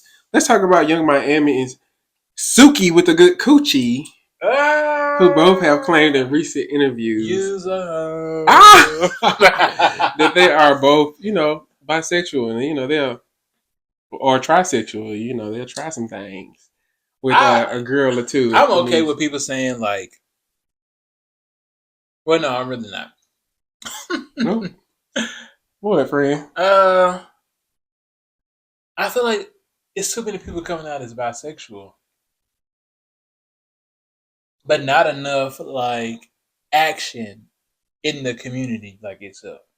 Mm-hmm. So, like when you say action, just for our viewers, like what type of action would you be looking for? Championing for our rights on some type of level. You got a platform. You bisexual. You're a part of the community. I don't know. But then I tend to wonder, like, are these people bisexual or are they questioning? So, and that's my thing. That's why, because Suki was on the Breakfast Club when she did her interview. Yeah, I might can believe that.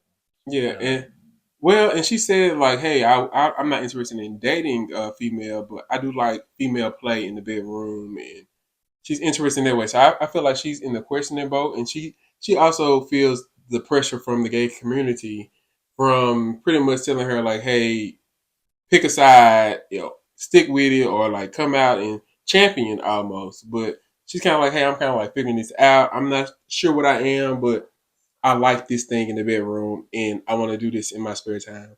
And I kind of get that from Miami too, but she's openly claimed bisexual. Okay. So I feel like she's a little bit more on the spectrum and fluid with her sexuality than Suki. Absolutely. But I get the community though. Yeah. Like both of them are black. Because it's hard. It is being in the community. It is, and we talked about intersectionality before on the show. If you haven't not heard that episode, go back and check it out. It was really good. We talked about intersectionality. These two young ladies, they present as black. So of course we've seen them champion for black rights, advocate for black rights. But the LGBTQIA plus community is it's kind of something where it's not for presenting for a lot of people. So once you yourself decide to take that step out into the community, you kind of need to make sure that you're a platform as big as yours. Black rights are been under attack, but there's like there's a hard attack on black rights too.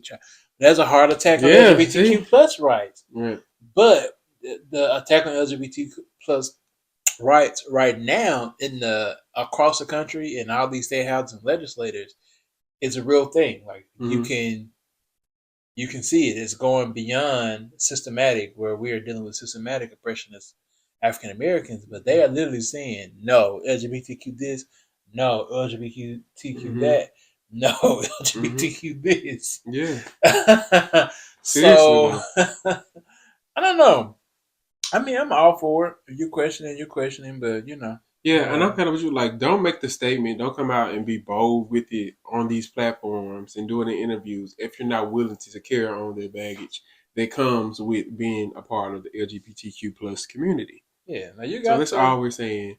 It's a torch that if you light it, you need to carry it. Yeah, and it's going to be a difficult one.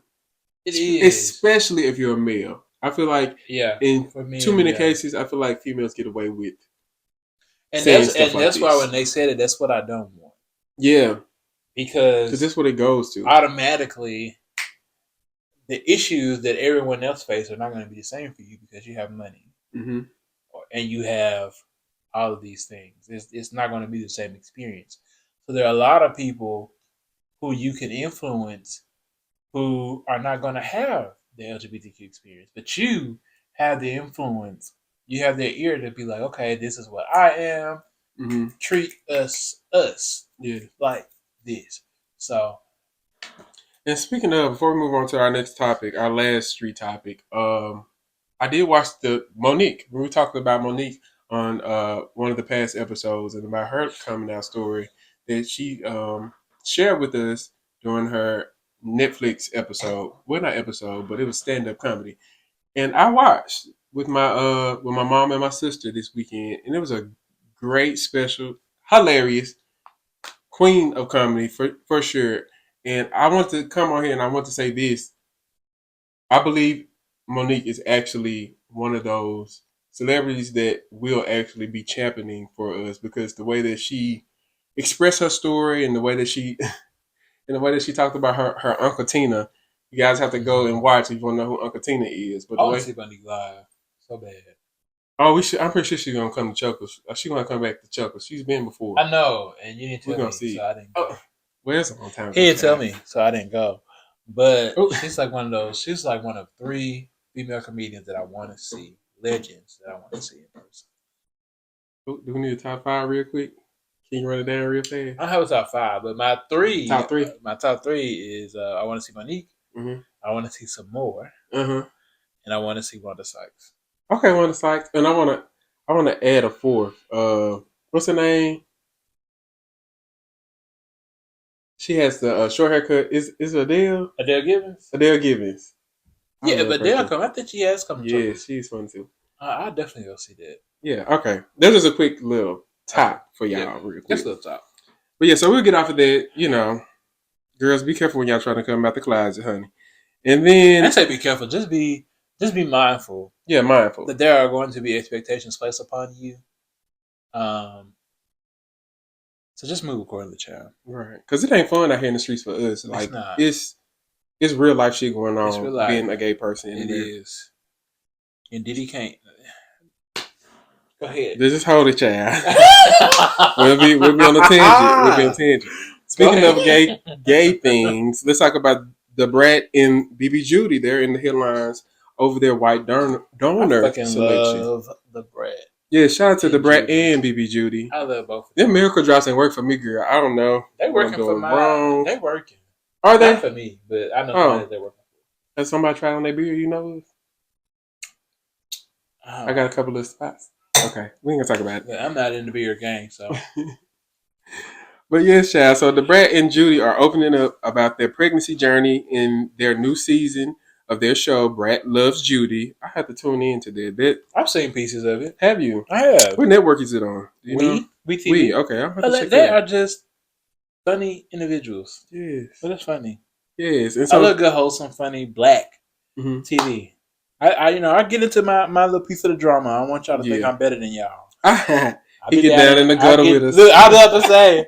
I just want to say. He be down there. I've been down in the gutter too. Every now and then. Some good black wholesome TV is always great. Yes. So the couple say the entire process was very eye-opening, and they had somewhat of a difficult time trying to find the right donor. When they first started their fertility journey, they originally thought they would have a lot of options to pick from, specifically someone black. This was tough, though. This was not the case at all. While they started with a few thousand candidates, once they ruled some out based on things revealed in Judy's genetic screening, they were left with 300 and only one was black. And according to the Brat, she said that dude looked like Jimmy Cricket, and she would not have her child come out looking like that child. So this is a very deep topic and a personal topic for me, because I currently have a sister, every Tuesday, you guys know, and her fiance. They're both currently pregnant. Well, not both of them, child. Not at the same time. But when a couple, when one's pregnant, they're both pregnant. So I'm expecting a niece very, very soon. And, so they went through the fertility process and the IVF and all that things with the things. So I'm just waiting on a baby shower.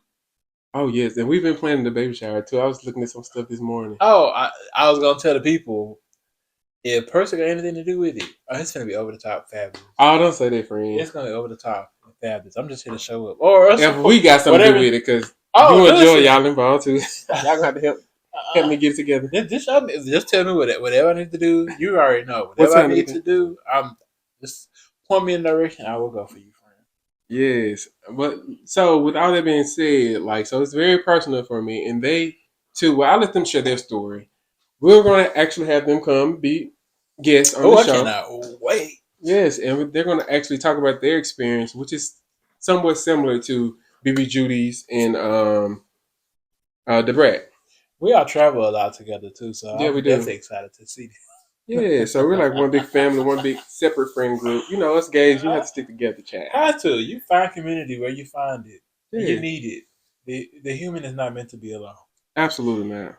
So yeah, we're more to come there. Look forward to seeing that interview very soon, and we can shed a little bit more light on this fertility situation and how it impacts the Black community and the gay community all in one. This has like been eye opening for me because I've been learning so much since they came out with this Same, story.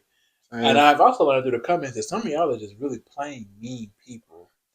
Just It's mean. social media. Social It's media is social not media. real, y'all. We know. For your mental health, Which don't is why I believe don't social get on media. it. Yeah. Which is why I stay out the comments. I was just like, people like me are not responding, but I listen. Like it's literally like been hitting me. Like I watched an interview about some today. The Breakfast Club had people call in. Like they opened it up for people to get their opinions. I feel like everybody who called in had some negative to say. No, not negative. Like they were people who like went through the journey, and kind of told their story about how what the Brat and Judy went through is really true. Like less than 10% of sperm donors in this country are African American. And then once you get that 10% out, you have to look at for Black people. We really have to look at like what traits they're carrying because you can't you don't want to mix with it. If they're carrying for sickle cell and you end up carrying for sickle cell, you cannot have a baby. You're right. Like at all. That's advice. Even if you're a married couple having a baby, like once you do your blood test and they say that you're this and you're this, it's very much encouraged. But it's really actually a problem. But the Reddit interview I was listening to this morning, I was kind of learning about the process. So I can't wait to have Tuesday come up and they can talk about what the we have process Tuesday and was. Jaleesa. So I was from what the radio was saying, like the process is, of course uh, you visit your fertility specialist, you decide this is a journey you want to do. From there, um, it's a sperm bank portion. Right. So you choose a sperm bank. From there, you look through their catalog, and that's where the problem is because most sperm banks do not have a robust catalog full of African American men for a few reasons. But it's nice to know that during this process, all of this stuff costs a lot of money. It does. Oh yeah, it costs a lot of money. Costs a lot of money, and then Black men in particular do not donate sperm.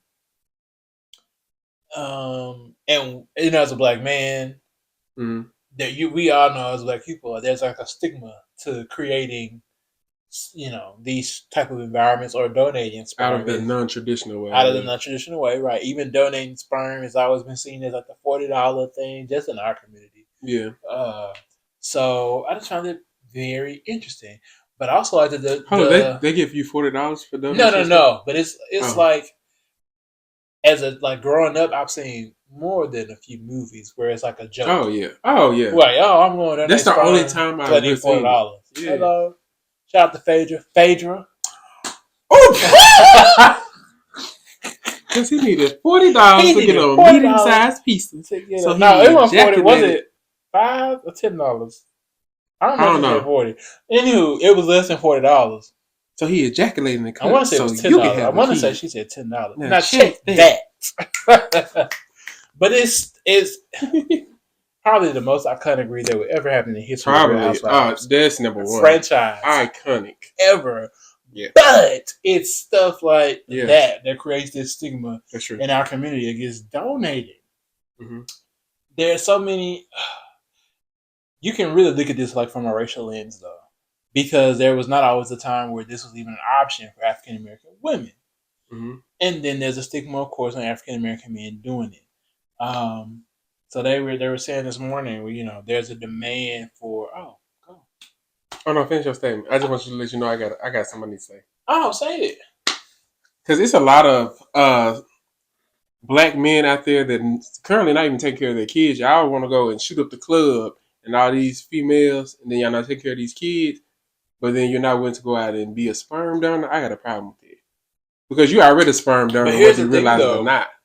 No, they definitely are. But there were a lot of black women who comment, who came on and was saying how they thought about doing the process, later in life, but the church was not welcoming for them creating a single family home. Their parents were not welcoming of them creating a single family. Here we go with the church again. Even like I'm just saying, like even straight women, because I think for the black community it's an LGBTQ thing, but for all the communities, it's just we can't have a baby traditionally. Here are options. Right. We make it like it's only a thing that gay people do. No. But for others, it's more of this is just one of the ways. Because some women can't even carry their own child. And this is one of the ways. So there is truly a shortage of black woman eggs and black sperm out there. And depending on what sperm bank you go with, like the brat was, what she said was true. There may only be one person. And that should cost a lot of money. It does. And I'm just like, shit, I'm adopting. That's a good avenue too to adopt as a gay person. Cause I don't have we'll get there too, but child. Yeah, what do I even? I ain't gonna get into all that. Yeah. But so, I can't wait to have Tuesday and Julissa on the show. Yes, hopefully it'll be very soon. Hopefully we can get you guys that episode ASAP. But until then, we're just gonna put a pin in this, and then we'll pick it back up, and we'll give more information to you guys. Whether you're straight, whether you're gay, black, Latino, white, whatever it is, right? We're gonna provide some good information. Absolutely. A lot of people were saying, they have enough money where they could just find somebody. It's really not that easy. Well, it could be if you want to slide in my DMs with the Brad. I could have gave you some sperm for you, but what they say, all things free or cheap ain't good. Hold on, what you trying to say? I love it, friend. He just cleared me. He just cleared me and my sperm. Let me just take my look. I'm just gonna give my little $40. Disclaimer. Not as it pertains to you, friend. I'm just saying to anyone else who was like, "Oh, girl, I'll give you my sperm." Like, no, that's not. This is like, girl, no, you give me Jimmy Cricket. You give me. I don't want yours either. Yeah, exactly. And what's the reasoning? Like, why are you giving it to me? Yeah. The reason that you do a sperm bank is because it's been tested. You know what people look like. It's been ran for genetics on a scale that most people don't even think about looking. Yeah. And it comes with that guarantee that these people, it's given that. It comes with that legal aspect, like this. It was sperm I got from a sperm bank, not from a person. These people, this person does not have any rights to much. It just comes with a whole bunch of protection that asking Joe Blow off the street, whatever. And the reason people go to sperm banks is because you can have a child and not know. I feel like fundamentally it does something to your brain. Well, I bet it does. If you know. Like, you have I gave my sperm somewhere out there in the world. Because you can go to a sperm bank and they cannot choose your sperm. Yeah. So or your sperm doesn't even work. Right. So, and they won't tell you. So you can, they won't tell you. It's just so many things. But it was kind of interesting to see that I knew people were going to make a fuss about what they said. But it was interesting to see that it was so common practice and not enough people talking about it. Yeah. And even after hearing all of this, I still don't want to get my sperm. So what do we do? But after hearing this, depending on the price, I would probably be willing. I want to say they said like $400 to $500 just for some sperm, just for me ejaculating the cook. Yeah, I'll be there tomorrow. We're gonna fix this problem. Get 2 pieces. Look, 2 of them things extra large. 2 pieces with multiple. No medium. No medium. I ain't getting the wings. Y'all know wings are pretty much $1 a pop. With the little tater tots. From Domino, it's gonna be a whole bundle. Let me tell you something. I got them loaded top. I said Domino. Hello. Y'all on the hello. Even though y'all fired me, but hello. Another conversation for another day. But that's all we have for the streets, you guys. Not the girls out here being fired. That's all we have. Look, got fired for hanging up the phone. Now I'm taking calls from the street chat. Oh, why can't I see you hanging up on? I can see you doing that. Look, if it's late at night, busy. Click. Girl, you're not forget this piece. Not tonight. Call back in the morning. I just cleaned the oven. Period. It's time to close. We on dishes, but Let's get off the curve, friend. Let's get back up here into sanity. Oh my God, Oh Lord, y'all. have mercy. It is time for In Our Bag, where we have in-depth conversation. We reach into our bag and have some in-depth conversations about some things. As you all know, I'm a diversity professional. Yes, he is. May is Mental Health Awareness Month. A championing diversity, equity, and inclusion HR personnel. And we love to have his black ass involved because wherever I may land. I know I did. He's on it. He's on it. I know people think it's a hard field, especially being black. I was just gonna say that, yeah.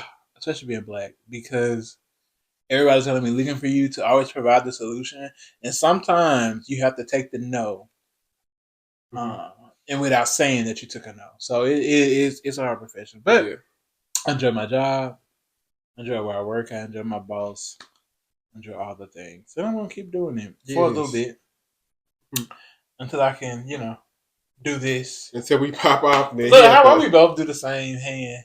We hands. we do the hands. We got hands on deck. But I thought it was. We're focused so much on mental health this month, which is important. Mental health is important every month of the year. Yes. Especially in the culture that we have created for ourselves. So I thought it was important to talk a little bit about the mental health stigma within the Black community. I want to start by giving you the definition of stigma. Oftentimes, we kind of attack different discussions in the community, and people don't know what the hell we're talking about. Just throwing words around. Gaslighting. Oh, Lord. Not gaslighting, but I think we sometimes we enter a conversation under our own understanding that people will understand us, and that's not always the case. Right. And I just used that word just to say, like, this one, Santana was talking about that. How people use these words and don't know about what it means. Santana needs to be quiet sometimes. Hilarious. I love Santana. I freaking love Santana, but sometimes he really be just saying something. He just need a little therapy. That's all. Don't we all? Let's get into it. Let's go into it. So, a stigma is a set of negative and unfair beliefs that a society or group of people have about something. So, a group of people, society, we have a stigma about a lot of things. Black people. Stigma is often rooted in cultural and historical factors, including experiences of racism and discrimination. Well, so just to kind of start us off, friend, I'm going to ask you some questions. Well, I have questions within this discussion, so we can just kind of be open and vulnerable for our viewers and listeners.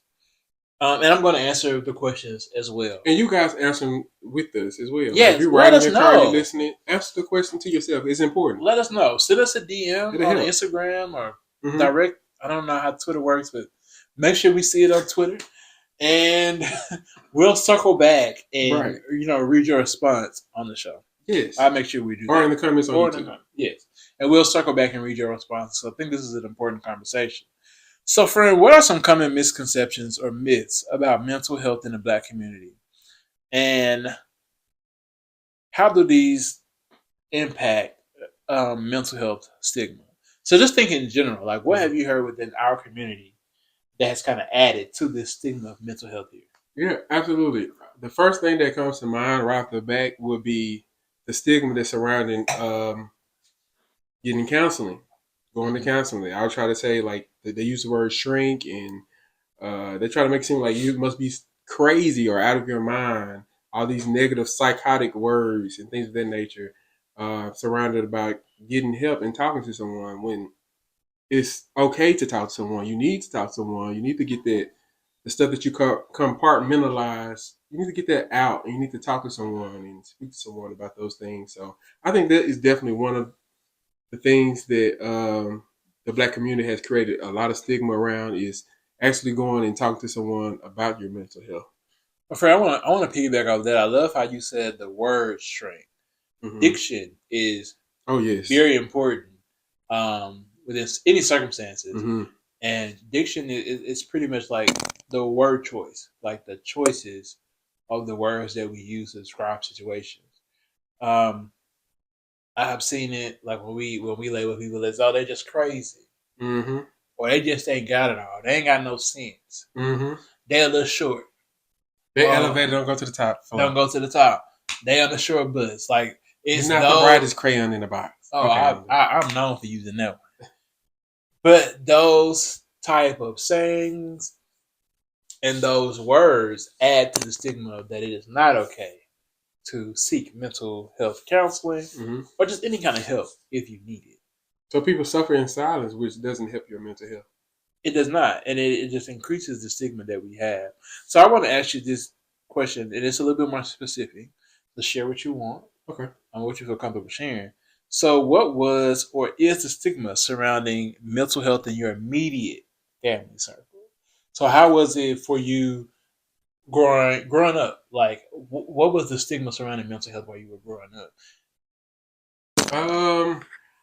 I wouldn't say directly in my household that I faced any type of like direct stigmas like towards mental health. But I did feel it echoed in my environment in the community around me. That mental health. Well, you know what? I take that back because I can speak as a black boy growing up and having to feel the pressure of you can't cry, you can't. You have to have this masculine image, like in my household. I'm just speaking for my household. Like that's what's expected of me because I was a male and I was the only boy in my immediate family. So I guess that kind of played into it, like having that thing where I'm not allowed to have feelings as a male. And that's important because it kind of leads to a lot of mental issues as you Yeah, like growing even up. with opinions, like I really, even to this day, like I'm not, I'm very indecisive because my opinion was not one of the ones that was championed. I'm just kind of like in the background. Whatever my sisters wanted to do, I'm down to do. Whatever my mom wants to do, whatever, however it plays out. Like I'm the last emotional thought in my household. That's how I felt growing up. And I also feel like I was also the one that they came to reason with, and still to this day, I feel like they come to me and reason and lay their troubles on me and their mental problems, and I'm there to try to kind of help and direct them. But I feel like it's not. I don't get that same opportunity. Yeah, opportunity. Oh, that last statement, that last portion, man. Like yeah, I get that. I think the stigma surrounding mental health for me, kind of growing up, was sort of the same. I want to say I feel like hey family, there are a few people who need, like, I feel like they like need to talk to someone. And I think it's just that. I think within my family, it was always like this stigma. Like if you need to talk to someone, it's extreme. It's such an extreme circumstance. Like it's just almost ungodly. Like nothing in your world could be that troublesome to where you need to seek out Right. a therapist or a counselor or a mental health professional. Which I'm not going to lie, like just having that or just kind of being privy to like the general consensus or conversations around certain family members, it kind of kept me from going for a little bit. Like, do I really need, like, do I really need, or can I, or just something that I can pick up on my back and kind of carry and kind of dig deep, because we have this thing of just work harder, be stronger, go further, go faster, kind of thing. So like, is it just, am I just being weak, or do I need to talk, or can I like ask for help and talk to somebody? So there was always a kind of stigma. But I want to say this stigma surrounding mental health in the Black community can lead to high rates of misdiagnosis. And a part of that is like what I was saying, where you feel like it's not necessarily a mental thing. You just need to do more. I need to go harder. Oh, I'm just being weak. Like I can be stronger. They were So weak. then, right. So that leads to misdiagnosis of an issue that you can truly be having. It also leads to underdiagnosis and inadequate treatment. because if a professional does not have like the breadth of like what you're going through, how you're feeling, how it's impacting you, they won't treat you effectively. They can't treat you effectively. Stigma surrounding mental health in the Black community can lead to a culture of silence and shame, which makes it difficult for individuals to seek help and support. I know, friend, you kind of touched on this as well. I wanna touch on this. Black men may be particularly vulnerable to mental health stigma as we face societal pressures to be strong and self-reliant. So I was really glad that you kind of talked about that as you was growing up. I feel like I definitely had that stigma too, but I was still do. I had that stigma too, but I was just such a crybaby. Really, I can't see you being a crybaby. I'm not a crybaby now. I don't really cry at all, but then that's a issue. But that's another issue. Used to cry so much. I used to cry like so much, but then it but the response to that was never really like why I'm crying, more as to like I should not be crying. Right. So so the issue was never being actually peeled back or resolved. No, it was really never like, resolved. It was kind of like you're a boy. Boys don't cry. Don't be weak. Yes, that was definitely the man up.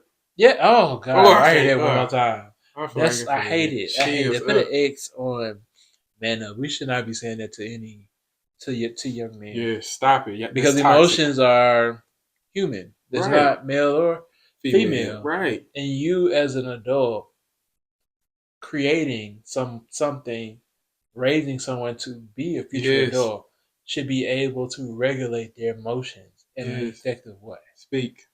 So let's retire man up. Please do. Let's get into some statistics.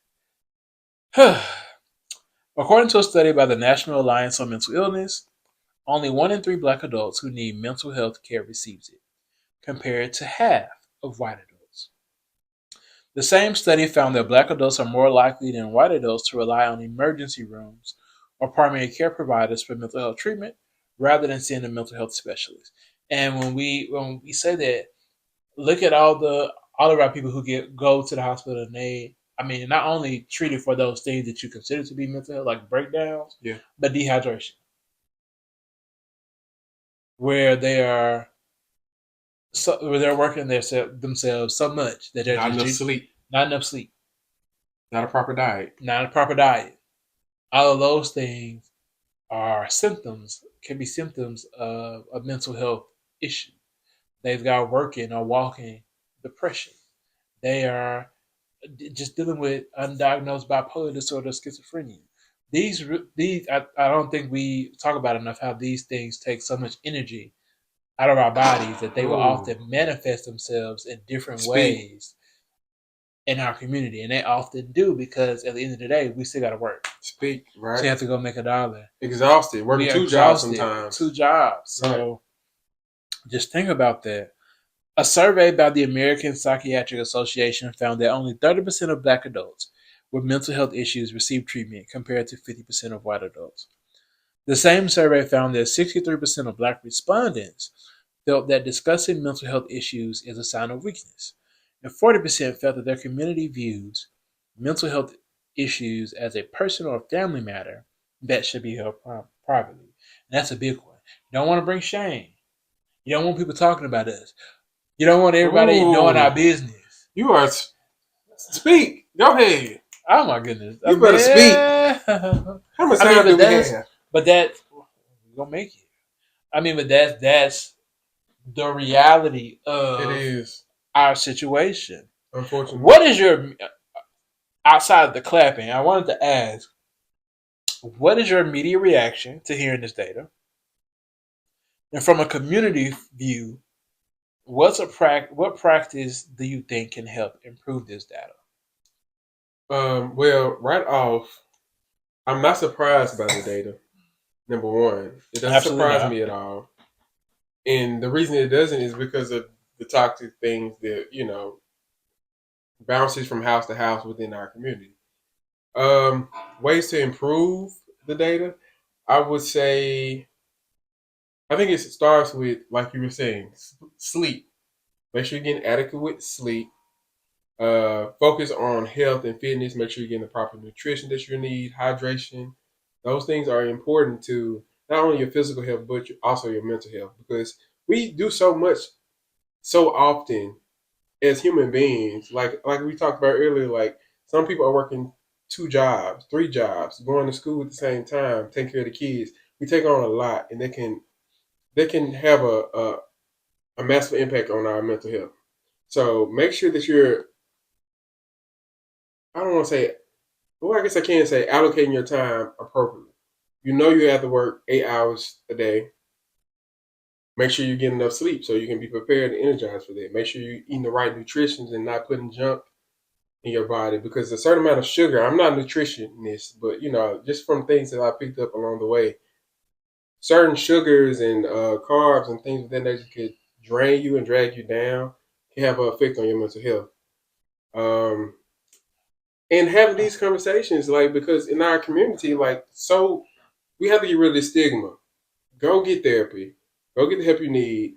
Figure out a way to be able to, because, and I deal with this. I have a hard time expressing myself and my feelings to the people around me. I just kind of like wait for somebody to like tap, like, hey, are you okay? Don't wait for that moment. Like, build up the community around you and your loved ones, your friends.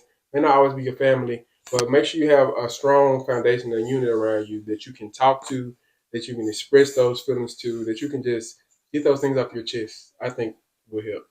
I like the last thing that you said. I have to say, adequate sleep and nutrition are sometimes luxuries that a lot of our people cannot afford. That's true.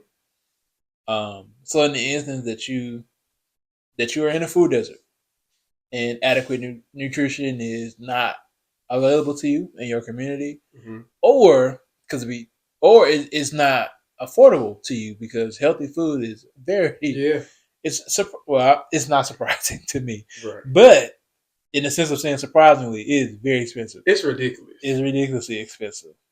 Um, and the same if your situation does not allow for you to even get 8 hours of sleep, prayers up for you.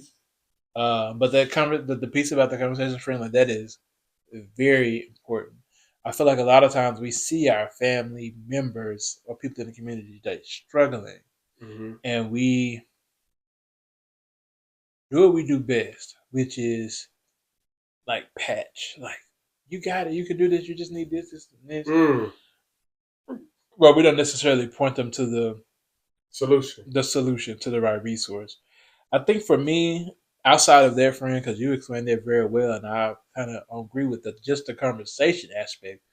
It's so important. We've kind of lost that aspect of having deep conversations within our families. I would also say is to, I think, I'll say this way. I would say take a second before you react to any situations. I think you should just take a second. So much of our reactions are like generational reactions, and they don't necessarily apply to the life that you're living, like, in the moment. And because of certain reactions, you run the risk of um, like creating those like negative experiences and emotions within like someone else. So it's a cycle. It just kind of keeps recycling itself. So I would just say, aside of like having those open and honest communications around mental health, what certain things feel like, which what should we be looking for, how best to respond within your response to certain things. Just take a second, think about if what you're saying is the best way to say it. Is it effective? Are you being mean, manipulative? Are you being angry in your judgment? Or are you being sound and with reason? Because if your response is sound and with reason is probably 1,000% less likely to have a negative impact on someone else's mental, and it's not going to continue to create that cycle. we act a lot of times out of like anger and aggression, but we have had to for so long. It's like a primitive response to just be able to be so angry and react. Let me snap. Let me get Especially you with our together real children. quick. Yeah, it's like let me tell Mm-hmm. you the one too. Parent child couldn't Mm-hmm. whatever, and not to say that every there's no situation may call for that, but sometimes I think we do a lot of. For me as a child, I'm just speaking for myself. Like a lot of damage was done with the with within the reaction to certain Mm-hmm. things that I did. Mm-hmm. So now you're walking in the world kind of scarred about this experience you had, and it's like, Mm-hmm. and it just continues to affect you Yeah. in a way. That's good. Friend, do you think social media plays an impact on the mental health as well? Social media plays probably it's not. I don't feel like it's the. I feel like it's a catalyst for Mm-hmm. one.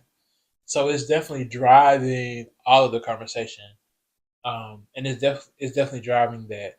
I feel like as far as within our community, Mm-hmm.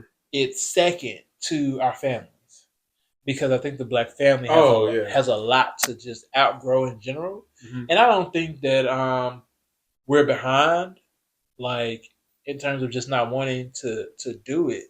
But I always remind people that the black family is on a um that other families have like a the 1,000 year head start applies to your mental health as Right. well. Yeah. So it was Yeah. not always a viable conversation to have in a black family. So there's a head start as far as what mental health practice looks like, how to get help. Um, because if you think about it, that really just started with us. It's like our generation. My parents' generation, they didn't go to therapy. My grandparents' generation, they were trying to integrate schools. There was no therapy for Right. that. Right. Like or therapist Right. or black therapists. Like they were not Right. there. Different I mean, time, right. different mission for And each they're barely. section. It's hard to find them now if you're not in a major city.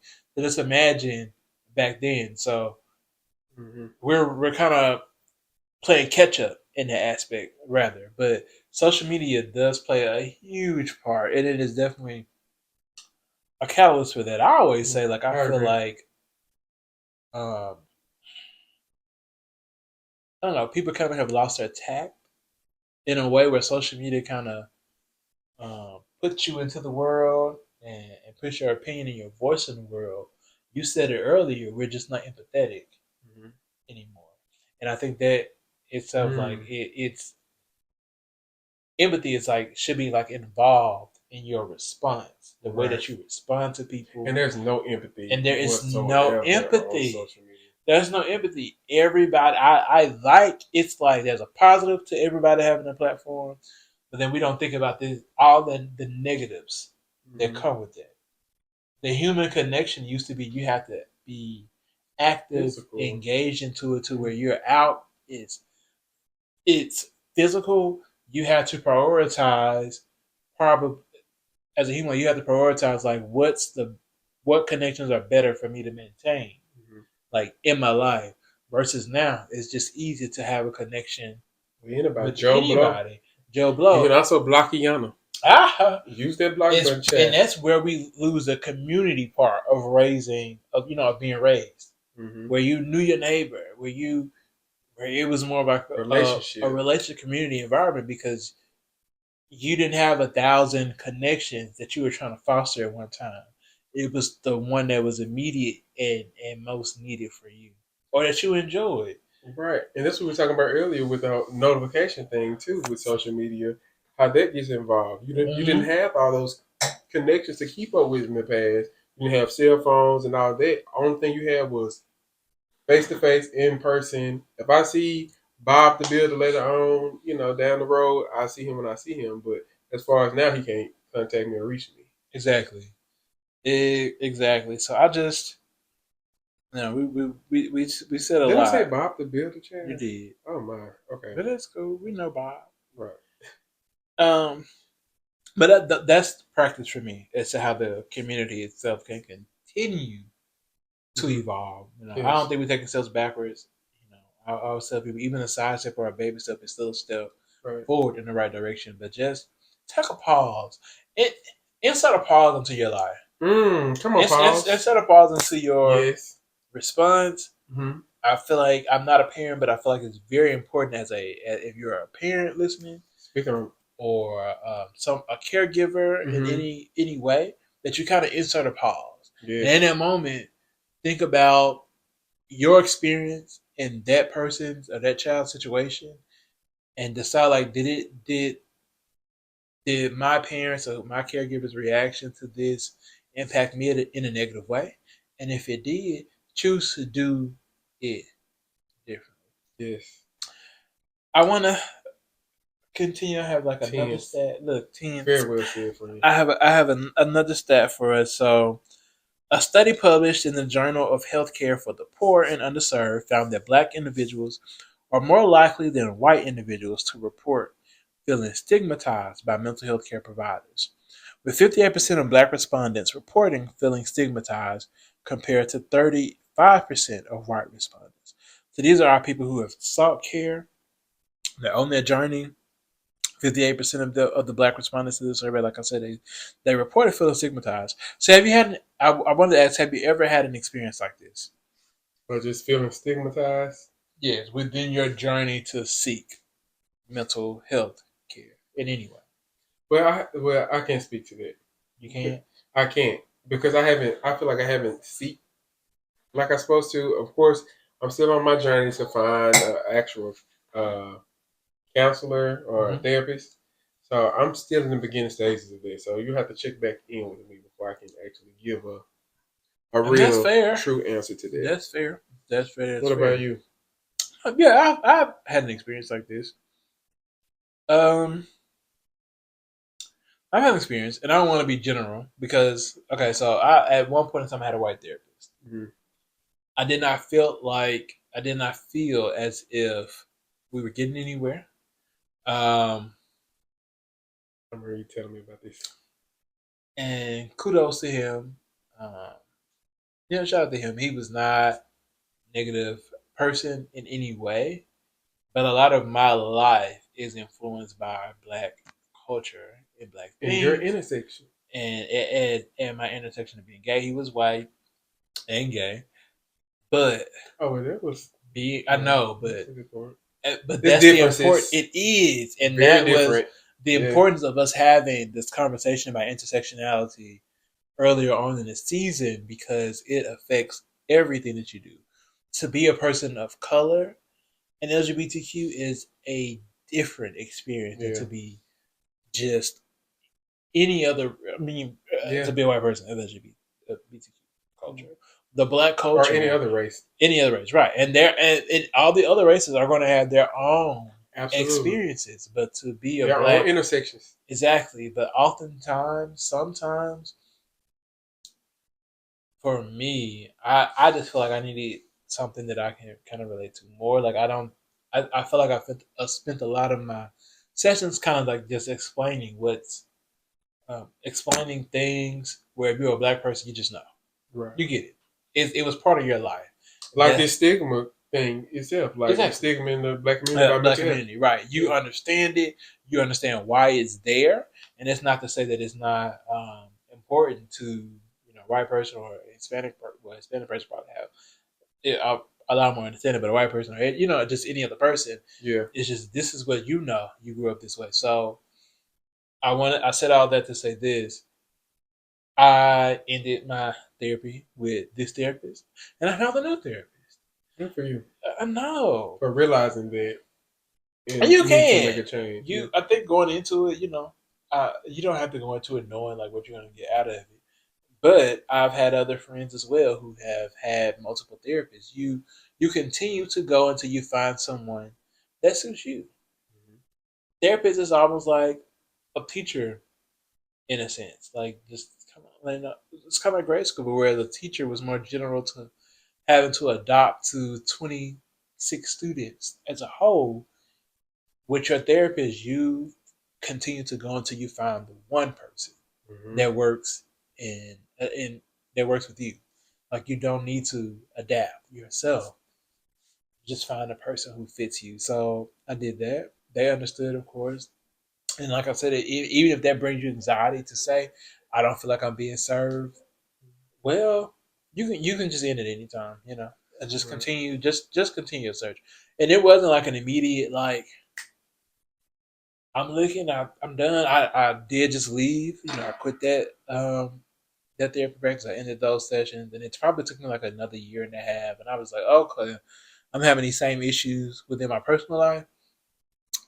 Let me get back out here, and this time I know what I do want.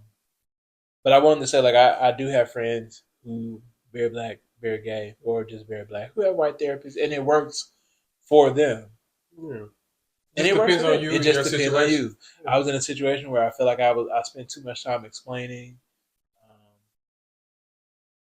different things, and uh, so I made the change. So I definitely had the experience. And I just had this last question, and I want to ask this question as like an outsider because neither one of us are mental health professionals. We're just having this conversation. Two black gay people trying to figure this life out, Figure it just out. like most of you. But I want to ask this. I still wanted to ask this question to you. Mm-hmm. What are some strategies that mental health professionals can use to better engage with and support Black individuals with mental health issues? And how can these be implemented more widely? And I know you have not had that experience, but I feel like there's just a lot of information flowing out there anyway. So if there was something that you feel like was relevant for them to know, like what is it that you would want them to Um, I just would say, I guess I want the professionals to get more familiar and involved in the community and understanding all different type of people and just their culture, their background, and what's it like to be in their shoes in order to kind of like facilitate their growth because it's necessary. Like you can't understand where someone's coming from or their experience if you haven't been aware of certain things. I don't want to say you have to go through it to be know? But you're right. empathic, Yeah. but you have to have some type of knowledge or Awareness. wherewithal, yeah, about what's going on within this person's situation and how it can affect their experience. Look, my So friend. yeah, Just for my answer to that is the same, and I've been through therapy. A lot of people's first attempt at therapy is going to be through their insurance provider. yeah, A lot of times, based on where you are, the providers in that network are going to be more than likely you. I was going to have white providers, yeah. you know. But like I said, for us as Black people, therapy is a very it's not a new practice, but it's a new opportunity for us that Mm-hmm. we are very currently taking advantage of at the masses. So I encourage all providers out there, like Fred said, do your due diligence to just Mm-hmm. kind of make yourself aware of different things that are going on in the community that is not yours. And that does not mean, Black community, but just all communities, All communities. because a lot of people's life experiences are coming from there, of what the community is. So I agree with you, friend. Um, I encourage everyone to have these very uncomfortable situations within your circle, whether they be friends or families or children. And we only Um, got a little bit more, I so I'm know, just just gonna gonna go top ahead. us off. I just Honestly, wanted yeah, to we deserve it. have this conversation as a start to Mental Health Awareness Month. Um, and if you have anything to add, let us know. Comments on Yes, YouTube. We've said it 1,000 times. Send us a message on Twitter, friend to find it, or send us a message on yes. Instagram. Please do. And And y'all that don't suffer in silence. Please don't. Because I don't. know, and if you're that strong friend, it's okay to be vulnerable and it's okay to not be okay. I'm gonna tell you this right now. I've already made it my mission. We're leaving strong in 2023. So go and get it out your Yes. system. We're not going into Yes. 2024 strong anymore. I know that's right. It's okay to be emotional. It's okay to be weak. It's okay to It's get that off your okay. chest. It's I've gone to okay. funerals and not cried just because I'm like, I'm not supposed to cry. Yeah, I we're have to just be gonna the leave strong one. strong. We're gonna No. we're gonna leave that because I think Yes. in our community we add an extraness to it that It's just a way we don't have to carry all the time. So let's leave it. Yeah. So let's move out of that and let's get into the homework. Yes. Let's The get some homework is homework. really just a continuation. All of that It's to needed. a continuation of the Yeah. conversation. So usually in the homework portion of our show, shout out to Joy, Yes. um, we give you an assignment to to do during the week. Something we Yeah, want you and to to do, focus to on to focus be on. better. And it's usually anything that we can think of at the time, but I feel like it's just pertinent for us to just continue this mental health kick. Yes. So, homework for this week, friend. What is your top mental health wellness tip for the people? Well, I feel like we already gave one tip about the notifications on your phone. Let's go ahead and silence some of those social media so you can focus on the things that you need to focus on. Social media can be a distraction and it can add a layer of anxiety and depression because, we post the best things that we want on social media. So if you can go through and just kind of like mute some of those notifications, it'll Absolutely. be best for your mental health. But I also want to say, Well, before you get into what your uh, other one is, we're going to have a conversation about the effects of social yeah, oh media. Now yeah, we're talking about it, just like pros and cons of social media. It's I such think an that'd be in-depth good conversation. for sure, Okay, but go ahead. for sure. And I just Homework. want to add on. So for my homework this week, self care. I know we always come back to this. And first of all, drink your water too, because you need to hydrate. But also, like, just go and get you some self care, some therapy, relax, and just have a whole day to yourselves, you guys. Like, self care is important. It's a part of your mental health. We do so much throughout the days. There's a lot of mothers out there. There's a lot of fathers out there on the day to day watching and listening to us. You got to go to your job 8 hours a day. You have all these other tasks and endeavors you're involved in. It's important to take care of your mental health and to take some time to yourself to relax and de-stress yourself. So Absolutely. that's the homework. Good homework for the week. So for mine, I kind of had this thought for like the last like hour or two. Um, in honor and recognition of Mental Health Awareness Month, my homework is to take a walk. Ooh. I want everybody to take a walk this week. First of all, we've been doing this like really good push at my job to encourage people to have walking meetings. I like If that. you are in a position in corporate America, where you don't have to, where you're reporting to an office, especially if you're a remote worker, take a walking meeting. But for just in general for everyone, my homework is to take a walk. I want to say Mm. this. Um, and I had to just take a deep breath. I know. So I don't think we take enough time to appreciate the very thing that was here before everything else was here. I think as a human race, we have built and created so many things to make our lives easier, mm-hmm. but the environment and nature and the earth was here Mm. first.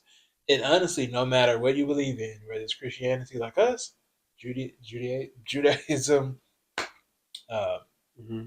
if you're a Catholic, whatever. Catholic, is Islamic, uh, Muslim. but all the things, the earth was here first. Mm-hmm. It will be here after you It will long be here gone. after we are gone. So take a second. Take your phones because people are crazy, but don't be on it. Just take a walk. Just take a walk. I have been finding it so relaxing. My walks have been with my dog, and the thing is, we don't go anywhere elaborate. We don't go to the park. I need to start back going to the park, but we just like literally just walk around my apartment complex, just in laps. I'm just not on the phone. It's something you're gonna feel something different when you are breathing the air without so Mm-hmm. much information coming at you. Mm-hmm. You're gonna feel something so different when you look up and you see, oh, they're cloud. These birds. You realize you're a It's small piece of the you're a world, right? small piece of the world, and it's going to bring you a moment of peace. And sometimes the answers that we're looking for as we look into our phones, as we look into our gadgets, as we look into like the the world that's coming down on us so heavy, are going to be answered as you disconnect from it. So I just encourage you to take a walk. If you're one of those earthly practitioners like I am, and you've got a yard or space or a park, practice grounding. If you're one of those energy people like I am, take your shoes off, take your socks off, just connect with the planet. Get rid of some of that bad energy. Pick up the life force, because regardless of what you believe it is, your food eats it. Mm-hmm. And you go you into it, you breathe it. So just take a walk. I think you're just gonna find that it can be more relaxing than what you ever thought. It doesn't have to be far. It does not have to be long. Just take a minute, put your phone on, silent. Just give it five. I tell everybody, just give it five. Just give me a 5 minute walk this week. If you can go every day, that's great. It's going to change. It's going to change you. It's going to change you. So yes, and we used to take walks all the time before the pandemic. It worked. Yes. Me and Joy, like, and Kim, like, we used to get out there. We would take a little walk around the entire. Child, we was on the street and everything, but it was relaxing. It's relaxing. Yeah. Before the pandemic, when I was reporting downtown to the office, I would take a walk every day at lunch. Mm-hmm. Like, if I brought my lunch, I would still take a walk. I bet that was a cute walk too. It was cute, and it wasn't through the park, but just the fact of just not being extra days. Yeah, in a meeting room, overwhelmed by looking at the screen. Like, it's just a lot. Let me just life is out there. Life is out there. Focus on the things that were here before humans even made it here. Right. Things that don't ask anything of you. They're just out there performing their little duties. Just take a walk. I think it's going to be great for your mental health. To not be inundated by so much technology and information and those things that are looking to take your time. Reclaim your own time and take a walk. 5 minutes. Reclaiming my time. Okay, so I feel like we have ran Maxine Waters. Yes. A friend told y'all to just enjoy yourselves and some self care. It's just time to take care, and that definitely helps take care of your mental health.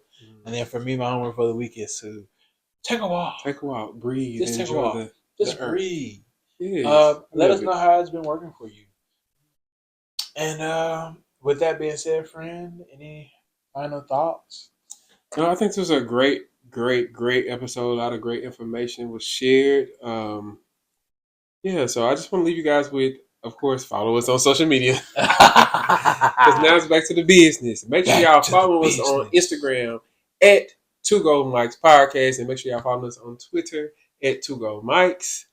And, comment, subscribe to our social media platforms on YouTube and Apple Podcasts and Spotify. Exactly. And like us, rate us. Yes. Do all the things. Rate us. Please rate us. 5-star. If you're not going to give a 5-star, we're going to try to keep it. And just stay updated. We're going to try to do some vlogs for y'all. Yes. On YouTube. It's just going to be a bigger part of the community. Just kind of put ourselves out there a little bit more. Not a lot. Yeah. But a little bit. But it has been me. It has been me, LD. Yes, and it's I'm tired. Percy. This really takes my energy. Like, I'm tired. I have given so much to you all this episode.